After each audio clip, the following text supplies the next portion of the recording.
Of the ई खेल पाठशाला जो आपको ला रहे हैं भारतीय खेल प्राधिकरण से और भारतीय तीरंदाजी संघ से लेके आ रहे हैं। हम संजीवा सिंह आपसे जुड़ चुके हैं और मेरे साथ हमारे जुड़े हुए हैं अमरिंदर जी जो हमारे प्रेसिडेंट है Punjab archery association, sorry Chandigarh archery association के हमारे सीनियर वाइस प्रेसिडेंट है, मैं आर्चरी एसोसिएशन ऑफ इंडिया के, तो वो आज हमारे साथ जुड़े हुए हैं। वो इंडियन ओलंपिक एसोसिएशन से भी जुड़े हुए हैं। अमरिंदर जी अगर हम गलत नहीं है आप उससे भी जुड़े हुए हैं, तो मैं उम्मीद करता हूं और साथ ही साथ मैं वेलकम करना चाहूंगा हमारी डायरेक्टर साहब का, ललिता मैडम जी का, क्योंकि ललिता मैडम जी के ही के पूरे और बहुत ही अच्छा सोच था मैडम का और प्रधान साहब का, हमारे मुंडा जी का, किरण रिजिजू जी का, कि आज हम लोग सब लोग जुड़ के आपको वो छोटी छोटी चीजें बताएंगे जो आर्चरी के बारे में, जो हमारे बच्चों को सीखना चाहिए फंडामेंटल स्ट्रॉन्ग करने के लिए। तो आइए चलते हैं, अमरिंदर जी का वेलकम करते हैं। अमरिंदर जी आप काइंडली हमारे शो से आज जुड़े हैं, बहुत बहुत हम लोग की सौभाग्य है कि आप आज हमारे साथ हैं। काइंडली आप बच्चों को एड्रेस करें। सबसे पहले श्री संजीव सिंह जी के साथ जुड़ने का, उनके साथ काम करने का जो हम सबको मौका मिला है इस ई वेबिनार के माध्यम से, ये एक बहुत ही अच्छी बात है कि इतने बड़े खिलाड़ी, इतने बड़े जो इंडिया की पर्सनालिटी हैं, वो खुद सब बच्चों से एक साथ इकट्ठे जुड़ के काम कर रहे हैं। एक ऐसा इस माहौल में जो इन्होंने क्रिएट किया है, एक अच्छा प्रोग्राम, इसकी मैं सबसे पहले बधाई देना चाहता हूँ हमारे प्रेसिडेंट अर्जुन मुंडा जी को, सेक्रेटरी चंदुलकर जी को, और जो हमारी सारी एआई की टीम है। सबसे ज्यादा आभार व्यक्त करना चाहता हूँ मैं एसएआई के सारे ही मेंबर्स को, डायरेक्टर साहब को, मैडम भी अभी जुड़े हैं, ललिता मैम, उनका भी मैं बहुत शुक्रिया अदा करना चाहता हूँ। संजीवा प्रसाद जी, सत्यदेव प्रसाद जी भी हमारे साथ हैं। तो ये सब जो हम मिलकर काम कर रहे हैं, बहुत ही अच्छा काम है। आर्चरी एक ऐसा अद्भुत खेल है जिसमें माइंड, बॉडी एंड सोल, और सबसे ज्यादा जो हमारा निशाना है कि हमारा निशाना चूक ना जाए, ये जो जिंदगी का भी एक निशाना सीखने का जो खेल है, ये बहुत ही अच्छा अद्भुत खेल है। और सारे ही देश के कोने कोने से हमारे ब्रिलियंट आर्चर्स, हमारे अपकमिंग आर्चर्स, जो हमारी टीम है, जो हमारे आने वाले आर्चर्स हैं, जो हमारे देश का मान सम्मान है, वो सब जुड़े हैं। मैं सबको बहुत बहुत इसमें वेलकम करता हूँ। और एआई की तरफ से, आर्चरी एसोसिएशन ऑफ इंडिया की तरफ से, चंडीगढ़ आर्चरी एसोसिएशन की तरफ से मैं सबको वेलकम भी करता हूँ और यही कहता हूँ कि हम सब मिलकर खेलें और अपने देश का जो है नाम रोशन करें। हमारी आर्चरी एक स्पोर्ट की तरफ से तो अब है, लेकिन हमारे भगवान राम जी, गुरु गोविंद सिंह जी, जब भी हम उनकी तस्वीरें भी देखते हैं तो हमेशा उनके पास तीर धनुष होता है। तीर धनुष एक ऐसी चीज है जो हमारा मान सम्मान, हमारी जो है खुद की रक्षा करने की भी पहले चीज थी, लेकिन अब तो और बड़े माध्यम आ गए हैं रक्षा सुरक्षा के। लेकिन ये हमारा जो खेल है, जिसको खेल में तब्दीली हुई है, ये ऐसा खेल और कोई नहीं है, ऐसा खेल और कोई नहीं है कि बिना मैकेनिकल चीजों के सिर्फ एक तीर धनुष के साथ हमने इसको खेलना है। और कैसे मन को संतुलित रखना है, ये बहुत बड़ी चीज है। छोटी छोटी बातें जो इस वेब सेमिनार से हम सबको, हमारे बहुत ही जो सत्कार योग्य हैं संजीवा सिंह जी, वो सिखाएंगे। ये एक बहुत बड़ी मान की बात है कि हम सब एक इकट्ठे, कोई भी एज ग्रुप हो, कोई भी जैसा भी है, हम सब इकट्ठे देख पाएंगे और सीख पाएंगे। सबसे ज्यादा तो आजकल का जो समय चल रहा है कोविड-19 का, इससे बचाव करना बहुत जरूरी है। कैसे फैल रहा है, कैसे प्रधानमंत्री जी ने लॉकडाउन करके इसको बचाने की कोशिश की, लेकिन कुछ लोगों की तरफ से लॉकडाउन का पालना नहीं किया गया तो और फैल रहा है। लेकिन हम सबको लॉकडाउन भी करना है, अपने आप को संभाल कर रखना है कि हमें भी ना हो और हमसे किसी को भी ना हो, हम करियर भी ना बने किसी इस बीमारी के। लेकिन कैसे हमें करना है, अपने माइंड बॉडी को कैसे स्ट्रॉन्ग रखना है, अपनी इम्यूनिटी कैसे बढ़ाकर रखनी है, ये हम सब खुद ही जानते हैं।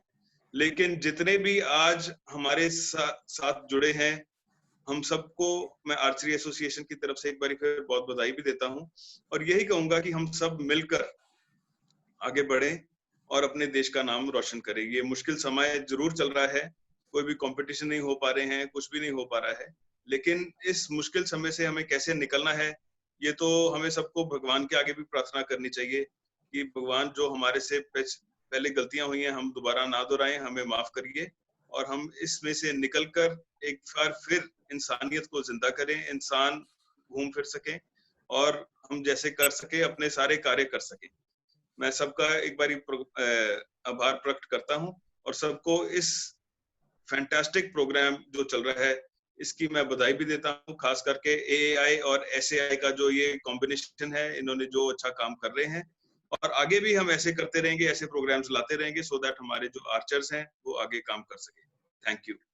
थैंक यू अरविंदर जी, बहुत ही अच्छी चीज आपने बताया कि मानसिक संतुलन, उन्होंने 3 चीज बोला कि हमें मन का संतुलन बना के रखना है, हमारा टेक्निकल, मेंटल, फिजिकल, तीनों चीज पे बोला। उन्होंने ये भी बोला कि देखिए आपको जो टारगेट जो होता है वो बहुत इंपॉर्टेंट होता है, गोल सेटिंग बहुत इंपॉर्टेंट होता है और उन्होंने बोला गोल सिर्फ अपने खेल के लिए नहीं पर जीवन के लिए भी बहुत इंपॉर्टेंट है।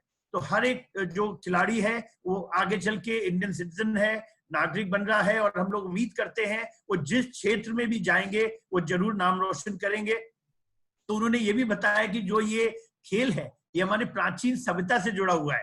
ये बहुत बड़ी चीज है कि जो शुरू में अगर आप देखेंगे जितने भी वॉर्स होते थे उसमें तीर धनुष का एक बहुत बड़ा रोल होता था और हमारे जितने भी महापुरुष हुए, जितने भी हमारे, चाहे वो राम हो, चाहे गुरु गोविंद सिंह जी हो, जितने भी आप देखेंगे सभी के साथ कहीं ना कहीं, चाहे वो बिरसा मुंडा भगवान हो, सभी लोग देखेंगे आप ट्राइबल्स में भी, नॉन ट्राइबल्स में भी हमारे कहीं ना कहीं से तीर धनुष हमारी जीवनी से जुड़ा हुआ है। और ये एक प्राचीन सभ्यता में हम एक से एक तो हमारे पास थे, अर्जुन और सब जैसे धनुर्धर थे। तो अगर वो विद्या जो है वापस हम आ सकती है और ये वापस लाने का कार्य कर रहे हैं हमारे ललिता मैडम, हमारी प्रधान साहब, हमारे जो स्पोर्ट्स मिनिस्ट्री के किरण जी, हमारे अर्जुन मुंडा जी, हमारे कंप्लीट, जैसा कि अमरिंदर जी ने बोला, हमारा पूरा जो एग्जीक्यूटिव कमिटी है, भारतीय तीरंदाजी संघ का हमारा कोचेस डेवलपमेंट कमिटी है, ये सब की कोशिश है कि इस लॉकडाउन सिचुएशन में जहां पे पूरा विश्व जूझ रहा है जान बचाने के लिए, हम कैसे अपने को स्वस्थ रख पाए। उन्होंने ये जरूर बोला अमरिंदर जी ने कि आप सब लोग को अपना स्वास्थ्य का ध्यान रखना है अपना, क्योंकि अगर आप सेहत अच्छी रहेगी तभी हम अपना इससे लड़ पाएंगे इस कोरोना सिचुएशन में। इन्हीं शब्दों के साथ मैं अगेन आपको ले चलता हूं अगले मॉड्यूल की तरफ। तो अगला मॉड्यूल जो होगा वो चौथा मॉड्यूल है और चौथा मॉड्यूल में हम लोग आज बात करेंगे अपने जो बेसिक फंडामेंटल स्टेप्स का तो बात करेंगे, लेकिन उससे इंपॉर्टेंट क्या रहेगा कि जो हमने आपको सिखाया था पहले, तो वो चीज के बारे में भी थोड़ा सा याद दिलाएंगे आपको कि हमने क्या किया। तो आपने देखा ये जो ई खेल पाठशाला में कुल मिला के हमने 12 मॉड्यूल बनाए हैं। जो लोग अभी जुड़े हुए हैं उनको बता दें, कुल मिला के 12 मॉड्यूल हैं जो 12 महीने के हैं। हर महीने में 4 वीक्स होते हैं, तो 4 हम लोग ने लेसन प्लान बनाए हैं, जिन्होंने सत्यदेव जी ने, रुपेश जी ने मिलके इन्होंने ये ट्रेनिंग प्लान और ये लेसन प्लान बनाया है, जहां पे हम लोग हर एक चीज को कोशिश कर रहे हैं कवर करने का, जैसे technical, sports psychology, physical, along with हम लोग आपको कंपाउंड एंड रिकर्व बो का सेटअप, उनके कैसे नॉकिंग पॉइंट बनाएंगे, कैसे स्ट्रिंग बनाएंगे, कौन से रिलीजर यूज करते हैं, कैसे को सेट करेंगे, वो सब के बारे में जानकारी देते रहेंगे। साथ ही साथ करेक्शन भी बताएंगे। आप लोग जो क्वेश्चन पूछेंगे उन क्वेश्चन के जरिए हम आपको वापस बताना चाहेंगे, वीडियोस बनाएंगे। जैसे कल किसी ने पूछा था बैक टेंशन में और क्या उसको प्रॉब्लम होता है शोल्डर रेज में, तो आज कुलदीप जी जुड़े हैं हमारे श्राइन बोर्ड से, वो बताएंगे आपको वीडियो के जरिए कैसे बैक टेंशन और कैसे बैक मसल यूज होते हैं। तो मेरा एक ही रिक्वेस्ट है, आप क्वेश्चन पूछते जाएं, हम जरूर आपके क्वेश्चंस को आंसर्स करेंगे। अगर इस समय नहीं कर पाए तो अगले वाले में होगा, लेकिन कोशिश करेंगे कि अगले 12 मॉड्यूल में आपको बता पाए। तो ये जो 12 मंथ के जो मॉड्यूल हैं ये 48 वीक्स के हैं, आपको हर दिन करने हैं। हम लोग संक्षिप्त में 12 दिन में लेके आ रहे हैं, लेकिन ये मॉड्यूल आपको भेजे जा रहे हैं, ये वेबसाइट पे अवेलेबल है साई के। आपको वीडियोस जो मॉड्यूल जो बनाया गया है उसमें हम लोग 3 तरीके से बनाए हैं। वीडियो डाला है हम लोग ने, पिक्चर्स डाला है, थ्योरी डाली है, जिससे कि आप समझ पाए फंडामेंटल स्टेप्स को। और ये फंडामेंटल स्टेप्स हम लोग 12 दिन कंटिन्यूअस रिपीट करेंगे, सो दैट अगर आप एक दिन मिस कर गए, कुछ समझ नहीं पाए, दोबारा आप उसको देखिए, दोबारा समझने की कोशिश कीजिए। क्योंकि अगर फंडामेंटल स्ट्रांग नहीं होगा तो आपका पिरामिड, जो base of the pyramid strong नहीं होगा, तो आप कभी भी बहुत हाई स्कोर 1300 प्लस, जो हम 350 प्लस की बात करते हैं, वो नहीं कर पाएंगे। एग्जीक्यूशन के लिए ये वीकली क्लासेस आपके जो कोचेज हैं वो आपको बताएंगे। हम लोग जस्ट एक मार्गदर्शन दे रहे हैं। अब कोचेज का अपना अपना टेक्निक होता है, वो इस चीज को लेके अपने उसको ट्यून करेंगे, ट्वीक करेंगे और आपको बताएंगे। तो आइए चलते हैं मॉड्यूल 4 जो मंथ 4 का ट्रेनिंग प्लान है, और ये वीक 13 की बात कर रहे हैं हम लोग, जहां पे अगेन ट्रेनिंग प्लान है ये उन बच्चों के लिए जो पढ़ाई करके आते हैं। तो पहले तो मैं बताना चाहूंगा, पढ़ाई बिल्कुल नहीं छोड़िए। सभी पेरेंट्स, सभी कोचेस से अनुरोध है कि बच्चों की पढ़ाई जरूर कराएं। पढ़ाई अगर करते हैं आपका मन विकसित होता है। जब आप आर्चरी से रिटायर करेंगे तो उसके बाद भी आप अपना एग्जाम्स देके, इंटरनल एग्जाम देके आप अच्छे पोजीशंस पे, पोस्ट पे आप जा सकते हैं। भारत सरकार में, आपकी स्टेट के सरकार में, आप वेरियस पैरामिलिट्री फोर्सेस में, और जितने ऊपर आप राइज करेंगे हम लोग को खुशी होगी। तो पढ़ाई बिल्कुल भी मत छोड़िए। पढ़ाई की यही एक खेल है जो पढ़ाई के साथ कर सकते हैं, तो जरूर कोशिश कीजिए। तो ये 2 घंटे का जो प्रोग्राम है, पहला 15 मिनट आपको फिटनेस पे ध्यान देना है। आज लॉकडाउन के सिचुएशन में फिटनेस आपको बहुत जरूरी है। आप मॉर्निंग में उठते हैं, आप जरूर हम लोग के साथ आज जैसे जैसे बताएंगे एक्सरसाइज आप करते जाइए। उसके बाद आपको योगा बहुत इंपॉर्टेंट है, ब्रीदिंग बहुत इंपॉर्टेंट है, क्योंकि ब्रीदिंग आपको हेल्प करेगा एंजाइटी को लोअर करने में। तीसरा जो हम लोग बात करेंगे नेक्स्ट 45 मिनट को, आपको वो लेसन जो है, चाहे वो फ्री हैंड एक्सरसाइजेज है, क्योंकि हमने बोला था 15 दिन फ्री हैंड एक्सरसाइजेज यूज करने हैं, उसके बाद 15 दिन रबर ट्रेनिंग पे जाना है, और उसके बाद ही बोर्ड ड्रॉ पे जाएंगे, क्योंकि लॉकडाउन है, आप बोर्ड ड्रॉ कर सकते हैं। 10 स्टेप प्रोसेस की बात करेंगे, फंडामेंटल स्टेप, और उसके बाद जरूर 15 मिनट का कूलिंग करें। अगर ये 2 घंटे का एक्सरसाइज आप कर सकते हैं डेली 3 से 5 आफ्टर स्कूल के बाद, मेरा पूरा भरोसा है कि आने वाले 1 साल के अंदर अंदर आप अपने अंडर 12 इयर्स के मिनी सब जूनियर नेशनल कॉम्पिटिशन्स में, उसके बाद जूनियर्स में, सब जूनियर्स में, सीनियर्स में आप जरूर पदक जीत पाएंगे। लेकिन 3 से 4 साल लग जाते हैं पदक जीतने में, तो आपको वो धैर्य रखना होगा, मेहनत करनी होगी वो पदक जीतने के लिए। तो आइए लेसन प्लान में क्या बात करेंगे, फिटनेस, न्यूट्रिशनल इनपुट में हिमानी जी जुड़ेंगी, स्पोर्ट्स साइकोलॉजी में Gayatri ji जुड़ेंगी, training with rubber में पूर्णिमा जी जुड़ेंगी जो खुद द्रोणाचार्य अवॉर्डी है, और फोकस ऑन, आज वो बात करेंगी फोकस ऑन ड्रॉ पे, और उसके साथ साथ एमिंग एंड एंकर पे। तो हर वीक में हमने बोला एक एक चीज के बारे में बात करेंगे। तो इस वीक में एमिंग, एंकर और ड्रॉ के बारे में बात करेंगे, और उसके बाद हम लोग कुछ करेक्शन भी बताएंगे, बैक टेंशन भी बताएंगे, जो एक एक साथ करेंगे। तो आइए चलते हैं फिटनेस ट्रेनिंग की तरफ। ये जो आपके एक्सरसाइजेज हैं, जो कि सृष्टि हमारी जो टाटा आर्ची अकेडमी की कैडेट है वो आपको दिखा रही है। तो आपको जंपिंग जैक करना है, डबल लेग जंप करना है, साइड स्क्वाट करने हैं, वॉकिंग लंजेस करने हैं, स्किपिंग करने हैं, हाई नी जंपिंग करना है, फ्रॉग जंपिंग करना है, स्टेपिंग करना है, दोबारा जंप करना है, फास्ट वॉकिंग करना है। तो ये इन चीजों, ये जो आप एक्सरसाइजेज हैं ये आप अपना साथ साथ कीजिए।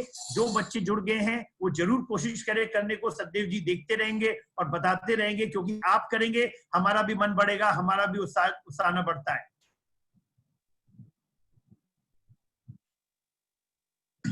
Start jumping jacks 20 times. सभी बच्चे जो जुड़े हैं काइंडली आप अपने अपने जगह पे आप ये एक्सरसाइजेस कीजिए, जंपिंग जैक्स कीजिए। कुमलिका बारी हमारी कैडेट वर्ल्ड चैंपियन आपको बता रही है करने के लिए।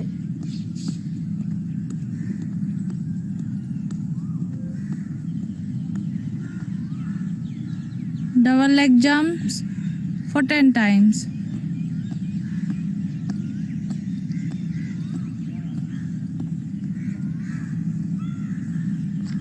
Side squats.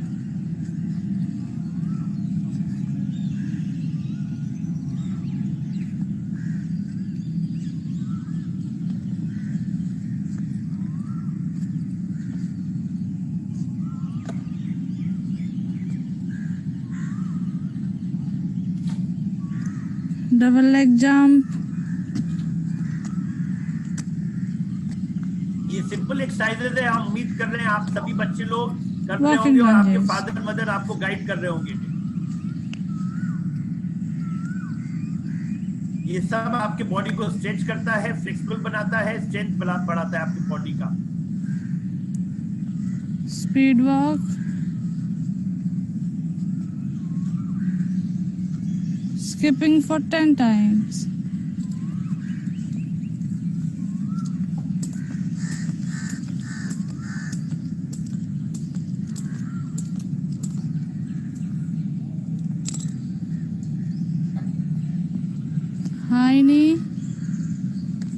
times.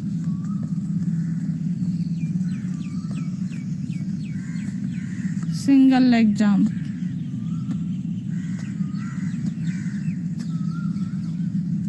Leg change.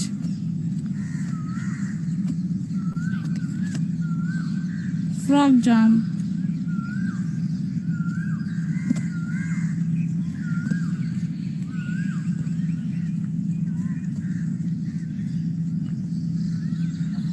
Rest for 10 seconds.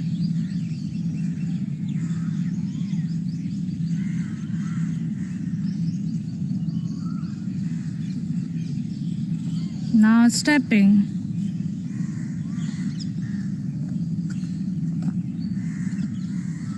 Simple steps ये बचपन में आप सभी लोग खेलते होंगे, तो आज आपको सृष्टि दिखा रही है कि कैसे करना चाहिए। Jumping.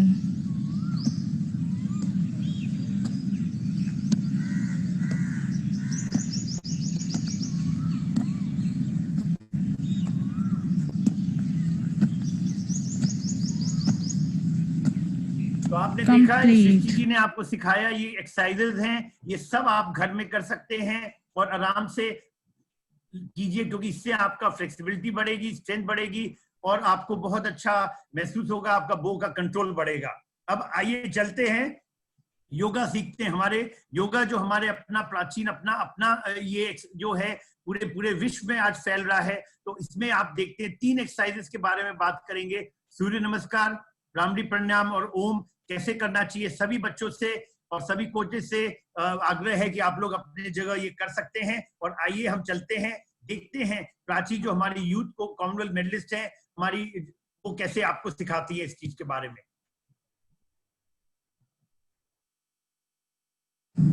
नमस्कार, आज हम करेंगे योग और प्राणायाम। तो शुरुआत करते हैं सूर्य नमस्कार के साथ। सूर्य नमस्कार हम स्टार्ट करेंगे लेफ्ट लेग से। इसमें टोटल 12 स्टेप्स होते हैं, जिसे हमें आराम से करना है।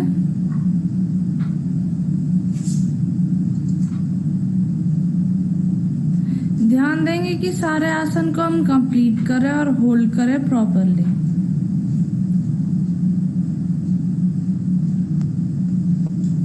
ये हम 6 बार करेंगे।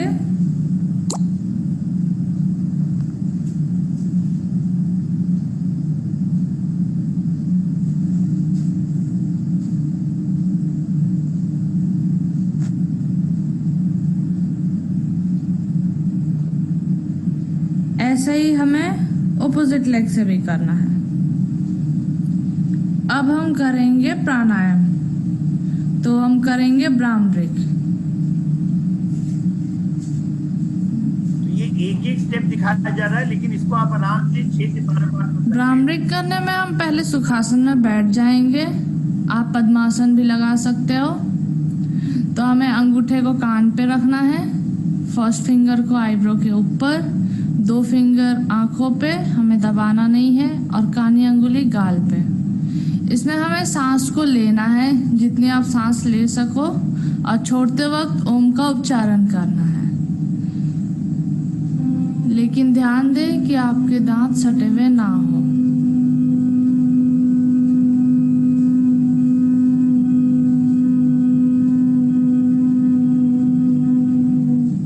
ये हम करेंगे 6 बार। रिलैक्स। हमें आंखों को खोलना नहीं है। तो अब हम करेंगे ओम। ओम में हम हाथों को ज्ञान मुद्रा में रखेंगे, सांस लंबी गहरी लेंगे और छोड़ते वक्त ओम का उच्चारण करेंगे।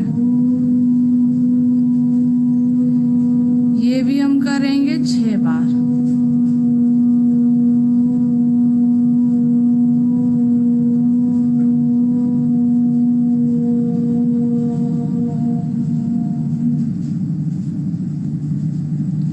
रिलैक्स। ध्यान देंगे कि सारा प्राणायाम खत्म होने के बाद हम दोनों हाथों को अच्छे से रब करेंगे और अपने आंखों पर लगाएंगे।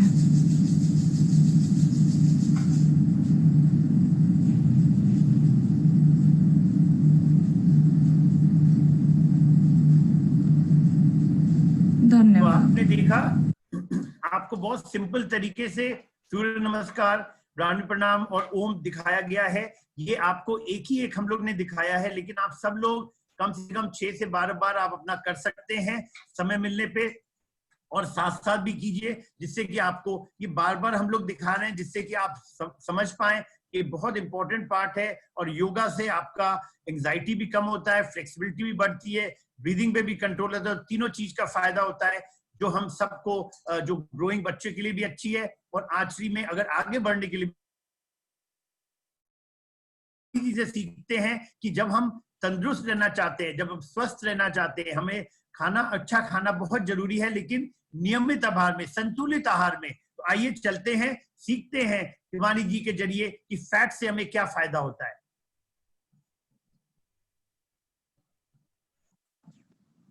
हेलो आचार्य, कैसे हो आप सब? फिर से एक बार स्वागत है आप सबका स्पोर्ट्स अथॉरिटी ऑफ इंडिया द्वारा प्रस्तुत इस ईज खेल पाठशाला में। हम लोग न्यूट्रिशन के बारे में सीखने वाले हैं।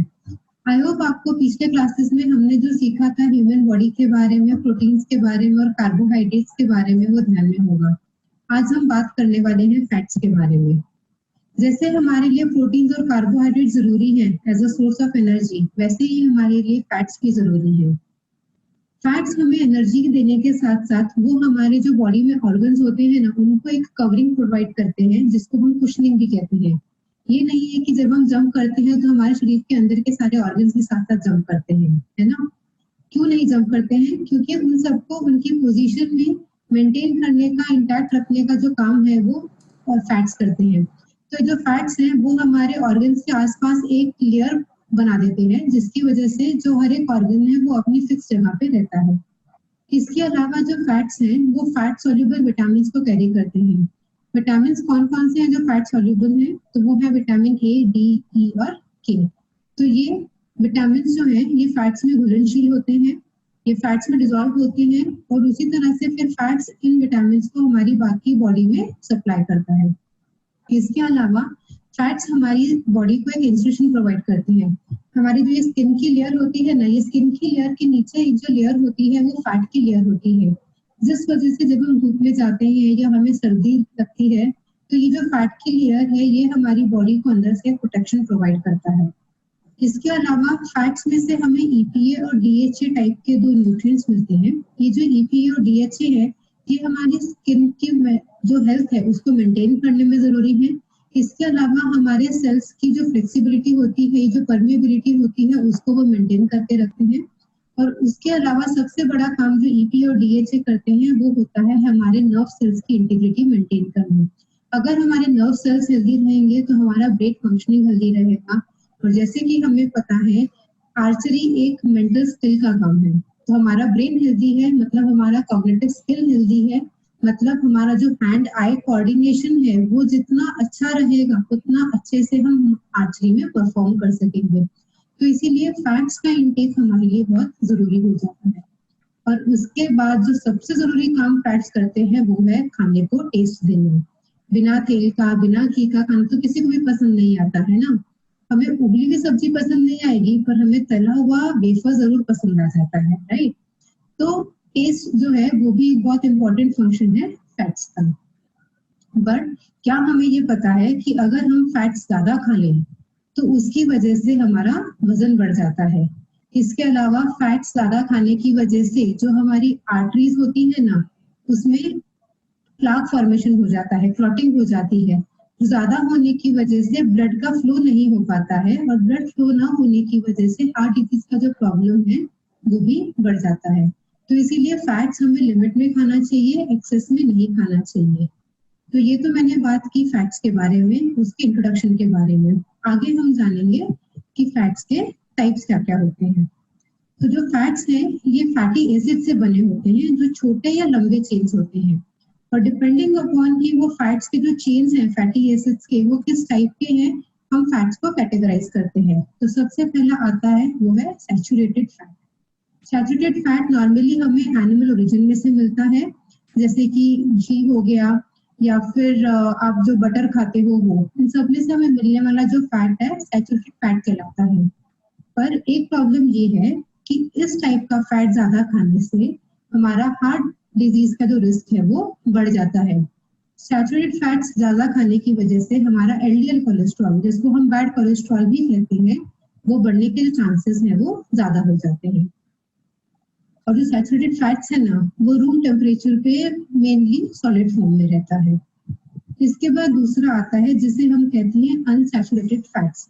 अनसैचुरेटेड फैट्स हमें नॉर्मली प्लांट ओरिजिन में से मिलता है। ये रूम टेम्परेचर पे नॉर्मली लिक्विड फॉर्म में रहता है, जैसे कि हम जो खाने में तेल इस्तेमाल करते हैं वो। ये हार्ट के लिए अच्छा है, पर अगर आप इसका सेवन जो रिक्वायर्ड अमाउंट है, क्वांटिटी है, उससे ज्यादा करेंगे तो इससे भी हार्ट का प्रॉब्लम होने का, हार्ट डिजीज होने का जो रिस्क है वो बढ़ जाता है। और तीसरा जो आता है वो है ट्रांस फैट्स। ट्रांस फैट्स हमें नॉर्मली तली हुई चीजों में से या बेकरी वाली चीजों में से मिलता है। तो जैसे मैंने आपको बताया था कि सैचुरेटेड फैट्स खाने से हमारा एलडीएल कोलेस्ट्रॉल बढ़ता है, वैसे ही ट्रांस फैट खाने से भी हमारा एलडीएल कोलेस्ट्रॉल बढ़ता है। तो इसीलिए हमें जिन चीजों में से ट्रांस फैट ज्यादा मिलता है उनका सेवन कम करना चाहिए। तो बेकरी में या ब्रेड में हमें तेल नहीं दिख रहा है, इसका मतलब वो हेल्दी है, ऐसा नहीं है। एक तो ये कि वो मैदे की बनी होती है, जिसको हम सिंपल कार्बोहाइड्रेट्स में के फॉर्म में कंसिडर करते हैं, और दूसरा ये कि जो उसमें का फैट होता है वो ट्रांस फैट होता है। तो दोनों ही प्रकार से हमारे लिए ब्रेड खाना हेल्दी नहीं है। आप कभी कभी ब्रेड खा रहे हो तो चल जाएगा, पर जहाँ तक उस समय हमें ब्रेड का जो इनटेक है वो रिस्ट्रिक्ट करना चाहिए। तो ये बात हुई टाइप्स ऑफ फैट्स के बारे में। पर ये फैट्स हम लेते क्यों हैं? तो कुशनिंग तो ये प्रोवाइड कर रहे हैं, एनर्जी तो हमें दे रहे हैं, बट एज एन आर्चर ये हमारे लिए इम्पोर्टेंट क्यों है? तो जब भी हम कोई एक्टिविटी करते हैं या एक्सरसाइज करते हैं, जो शुरू के 20 मिनट होते हैं उसमें शरीर अंदाजन कार्बोहाइड्रेट से मिलने वाली ऊर्जा के ऊपर डिपेंडेंट होता है, और 20 मिनट के बाद में बॉडी डिपेंड करती है फैट्स के ऊपर मिलने वाली ऊर्जा के लिए। तो अगर हमारी डाइट में फैट्स का प्रोपोर्शन कम हो जाएगा तो बॉडी कार्बोहाइड्रेट्स और प्रोटीन्स का इस्तेमाल करेगी एनर्जी के लिए। कार्बोहाइड्रेट्स तो एनर्जी दे देंगे, पर उसके बाद जब प्रोटीन्स यूज होंगे ना एनर्जी के लिए, तो प्रोटीन्स जो अपना मेन काम था ग्रोथ का वो नहीं कर पाएंगे। इस वजह से वापस अगर फैट का इंटेक कम हो जाएगा तो हमारा डेवलपमेंट नहीं होगा। तो इसीलिए जब भी हम कुछ खाना खाने वाले हैं तो उसमें कार्बोहाइड्रेट्स, प्रोटीन्स और फैट्स, इन तीनों का बैलेंस होना बहुत जरूरी है। और फैट्स कंज्यूम करते समय सैचुरेटेड और अनसैचुरेटेड, इनका भी बैलेंस मेंटेन करना हमारे लिए बहुत जरूरी है। तो आई होप आपको फैट्स के बारे में समझ में आया होगा। हमारी अगली क्लास में हम विटामिन के बारे में सीखेंगे। विटामिन कौन कौन से टाइप के होते हैं और उनसे हमें फायदा क्या होता है वो हम जानेंगे। तो आपने देखा गायत्री जी ने हिमानी जी ने बहुत अच्छे तरीके से आपको पिछले 3 क्लासेस में आपको बताए हैं कि प्रोटीन्स, कार्बोहाइड्रेट्स एंड फैट्स के सम्मेलन बहुत इंपॉर्टेंट है। बहुत सारे हमारे बच्चे ज्यादा फैटी चीज खाते हैं, उनको शौक होता है पिज्जा और तली चीज खाने का। लेकिन बच्चों, अगर तुम लोग को बढ़ना है, स्ट्रॉन्ग बनना है, आगे बढ़ के ओलंपिक में पदक जीतना है, तो इंपॉर्टेंट होगा आप बैलेंस डाइट ले। माँ बाप जो बोलते हैं उसकी बात को सुने और हर चीज खाएं। अगर जब तक आप तीनों चीज नहीं खाएंगे, आपका बोन्स की स्ट्रेंथ, आपका जो ग्रोथ है वो उतना अच्छा नहीं होगा। और हमें स्ट्रांग बनना बहुत जरूरी है।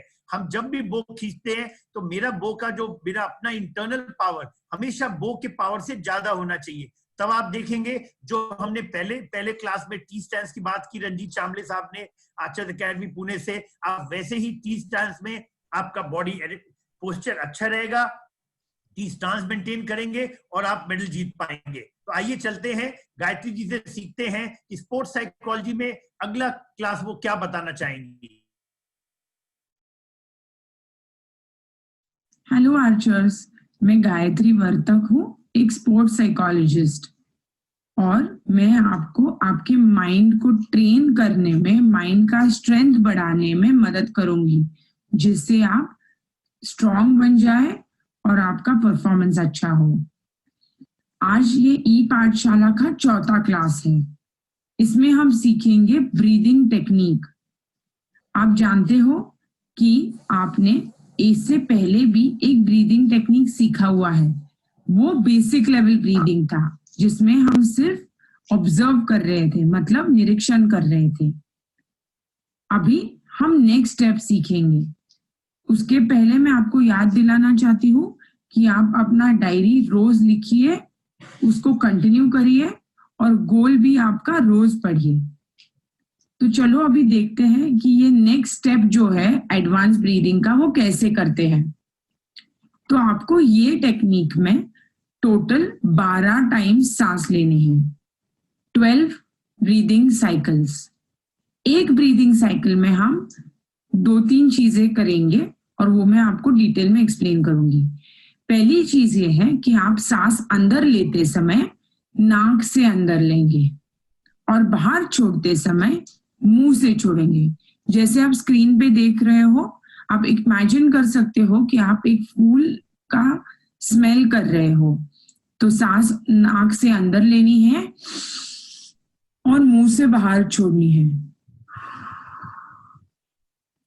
दूसरी चीज, आप जब सांस अंदर लेते हो तब आपका पेट बाहर आना चाहिए, मतलब ब्लो होना चाहिए।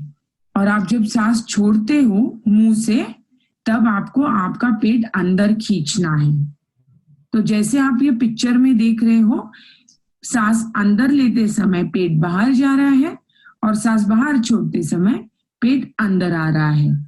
तो याद रखिए कि आपको ये पेट का जो मूवमेंट है उसको ऑब्जर्व करना है। और इसके लिए मैं एक आपको टिप देती हूँ।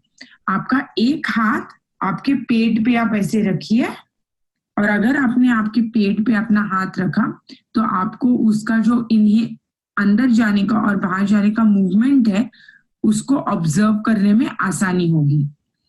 सेकंड चीज ये हो गई पेट के बारे में। अभी थर्ड चीज ये है कि आपको 4 काउंट्स को ब्रीद इन करना है, 4 काउंट्स वो ब्रीद होल्ड करनी है और 4 काउंट्स को ब्रीद आउट करना है, वापस 4 काउंट्स तक रुकना है। तो चलिए हम अब एक बार ये करके देखते हैं। अनुरोध है कि आप लोग रिमाइंड करती हूँ, सांस नाक से अंदर ले, मुंह से बाहर छोड़े। सांस अंदर लेते वक्त पेट बाहर जाना चाहिए और सांस बाहर छोड़ते वक्त पेट अंदर आना चाहिए। तो चलिए स्टार्ट करते हैं। आप अपनी आंखें बंद करो, रिलैक्स्ड पोजीशन में बैठो और मेरे इंस्ट्रक्शंस पे ध्यान दो। ब्रीद इन नाक से 2, 3, 4, होल्ड, सांस रोक के रखिए 3, 4। अभी धीरे से मुंह से छोड़िए, पेट अंदर खींचिए 2, 3, 4। Breathe in through your nose 2, 3, 4. Hold 1, 2, 3, 4. Breathe out, मुंह से सांस बाहर छोड़िए 2, 3, 4. Breathe in 2, 3, 4. Hold 2, 3, 4 and breathe out. मुंह से छोड़िए, पेट अंदर खींचिए 3 and 4. धीरे से आंख खोलिए। अभी ये हमने जो किया, सांस अंदर ली, सांस को रोक के पकड़ा और फिर छोड़ी, इसको बोलते हैं हम 1 ब्रीदिंग साइकिल। ऐसे आपको हर दिन 12 टाइम्स करना है, 12 बार। तो याद रखिए, अगर आप सांस पे ध्यान दोगे तो आपका मन स्वस्थ होगा और स्वस्थ मन आपको एक चैंपियन बनाएगा। अगली क्लास में फिर मिलेंगे। धन्यवाद। तो आपने फ्रेंड देखा कि गायत्री जी ने बहुत अच्छे तरीके से आपको ब्रीदिंग के बारे में बताया। ये फंडामेंटल ब्रीदिंग है। आप जैसे जैसे एक्सपर्ट बनेंगे, आपको 1 अभी 1-1-1 है, दैट मींस 1 टाइम इनहेल करना है 4 बार में, होल्ड करना है 4 बार में, एक्सहेल करना है 4 बार में। आगे चल के गायत्री बताएंगे कैसे आप इनहेल जो करते हैं 1 to 3 का रेशियो आएगा। आपको 4 बार इनहेल करना है, 8 सेकंड तक होल्ड करना है, फिर 12 सेकंड में रिलीज करना है। तो वो चीज को भी आपको बताएंगे आगे चल के। ये क्यों जरूरी है ये आपको बता दे, क्यों हम लोग बता रहे हैं, क्योंकि आर्चरी के गेम में आप शूटिंग जब करते हैं, आपको जो शॉट होता है वो आपका जनरली 8 to 10 सेकंड्स के अंदर में आप चला लेते हैं।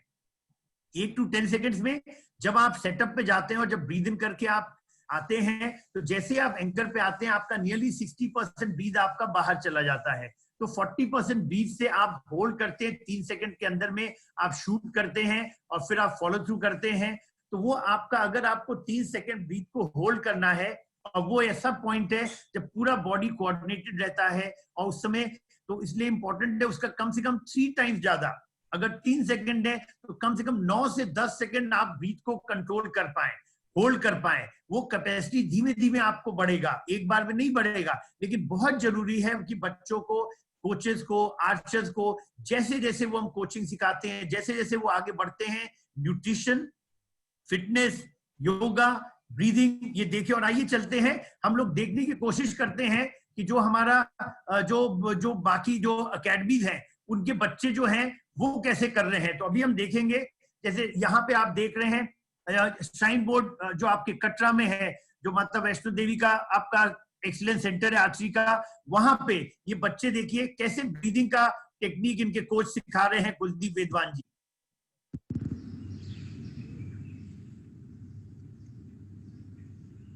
सभी लोग कंफर्टेबली बैठ जाइए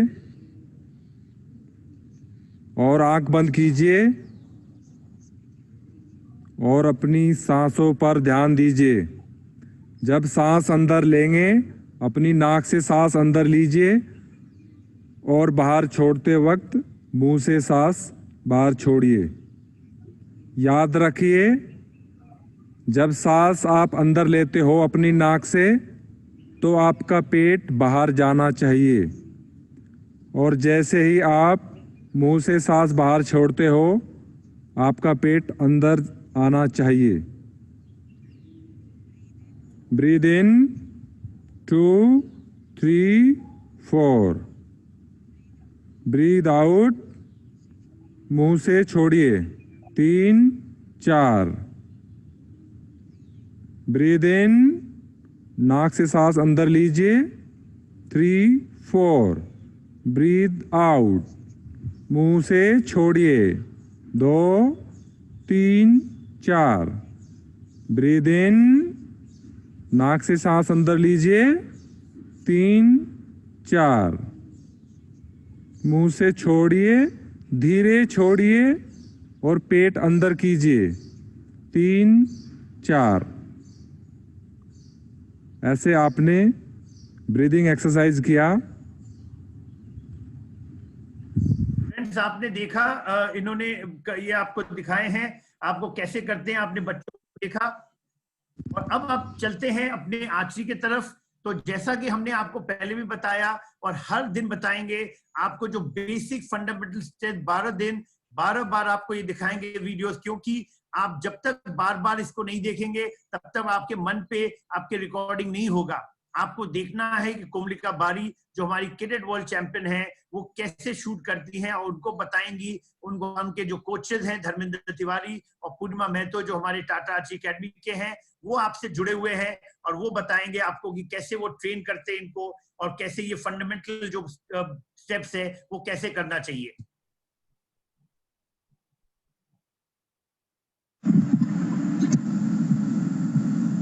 आइए आज हम बताते हैं आर्चरी के बेसिक स्टेप्स, जो 10 स्टेप्स होते हैं। शुरू करते हैं स्टांस से। हमारा जो पैर का चौड़ाई और शोल्डर का चौड़ाई एकदम बराबर होता है, और हमें यहाँ अपना बॉडी वेट एकदम नीचे की तरफ रखना है, इसलिए हमें अपना कोर को टाइट करना है। और हमारा जो थाई मसल है वो बाहर की तरफ रोटेट करेंगे तो ऑटोमेटिकली हमारा कोर टाइट हो जाता है, और इसकी वजह से हमारा बॉडी वेट एकदम नीचे की ओर रहता है और एकदम स्टेबल रहता है, और अपर बॉडी हमारा एकदम रिलैक्स रहता है। नेक्स्ट है हमारा ग्रिप। ग्रिप में हमारा प्रेशर, जो हमारा पिवट पॉइंट है वो इस जगह पे होना चाहिए, और हमारा जो लाइफ लाइन है वो हमारा जो हैंडल में ग्रिप है वो एकदम लास्ट में वी करके जाएंगे, और लास्ट में हमारा जो एज है उस जगह हमारा लाइफ लाइन होगा। और देखिए हमारा जो थंब फिंगर है वो एकदम टारगेट की तरफ स्ट्रेट रहेगा और रिलैक्स रहेगा, और हमारा जो ग्रिप पकड़ने का है वो 45 डिग्री में रहेगा और बाकी फिंगर हमारा रिलैक्स रहेगा। नेक्स्ट है हमारा हुक। हुक हम लोग 3 फिंगर से पकड़ते हैं, और हमारा जो लाइन है उस जगह हमारा स्ट्रिंग होना चाहिए, और जो हम एरो जहां पकड़ते हैं वो एक फिंगर ऊपर और 2 फिंगर नीचे रहता है। हमारा जो लास्ट फिंगर है वो एकदम रिलैक्स रहेगा और थंब फिंगर नीचे की ओर रिलैक्स रहेगा। इसमें हमारा एल्बो एकदम स्ट्रेट रहेगा। नेक्स्ट है हमारा सेट से सेटअप। सेटअप पोजीशन हमारा एकदम जो ग्रिप हैंड है और जो हमारा हुक हैंड है वो एकदम बराबर रहेगा, और जो प्रेशर एकदम एल्बो की तरफ रहेगा और एल्बो एकदम स्ट्रेट रहेगा। इसी तरह हमें ऊपर की ओर ले जाना है, और इसमें याद रहे हमारा ब्रीथ हम लेते हुए ऊपर की तरफ जाएंगे। हमारा जो बो हैंड है वो 12 बजे ब्लैक या व्हाइट में होना चाहिए, और हमारा ड्रॉ हैंड 45 डिग्री पे एकदम इजी रहेगा, और पावर हमारा एकदम पीछे की तरफ रहेगा। नेक्स्ट है हमारा ड्रॉ। याद रहे हम जब ड्रॉ करेंगे तो हमें ब्रीथ लेते हुए ड्रॉ करना है। ड्रॉ जब करेंगे तब हमारा अपर ट्रेपेजियस मसल और लेंटू से ड्रॉ होगा। नेक्स्ट है हमारा एंकर।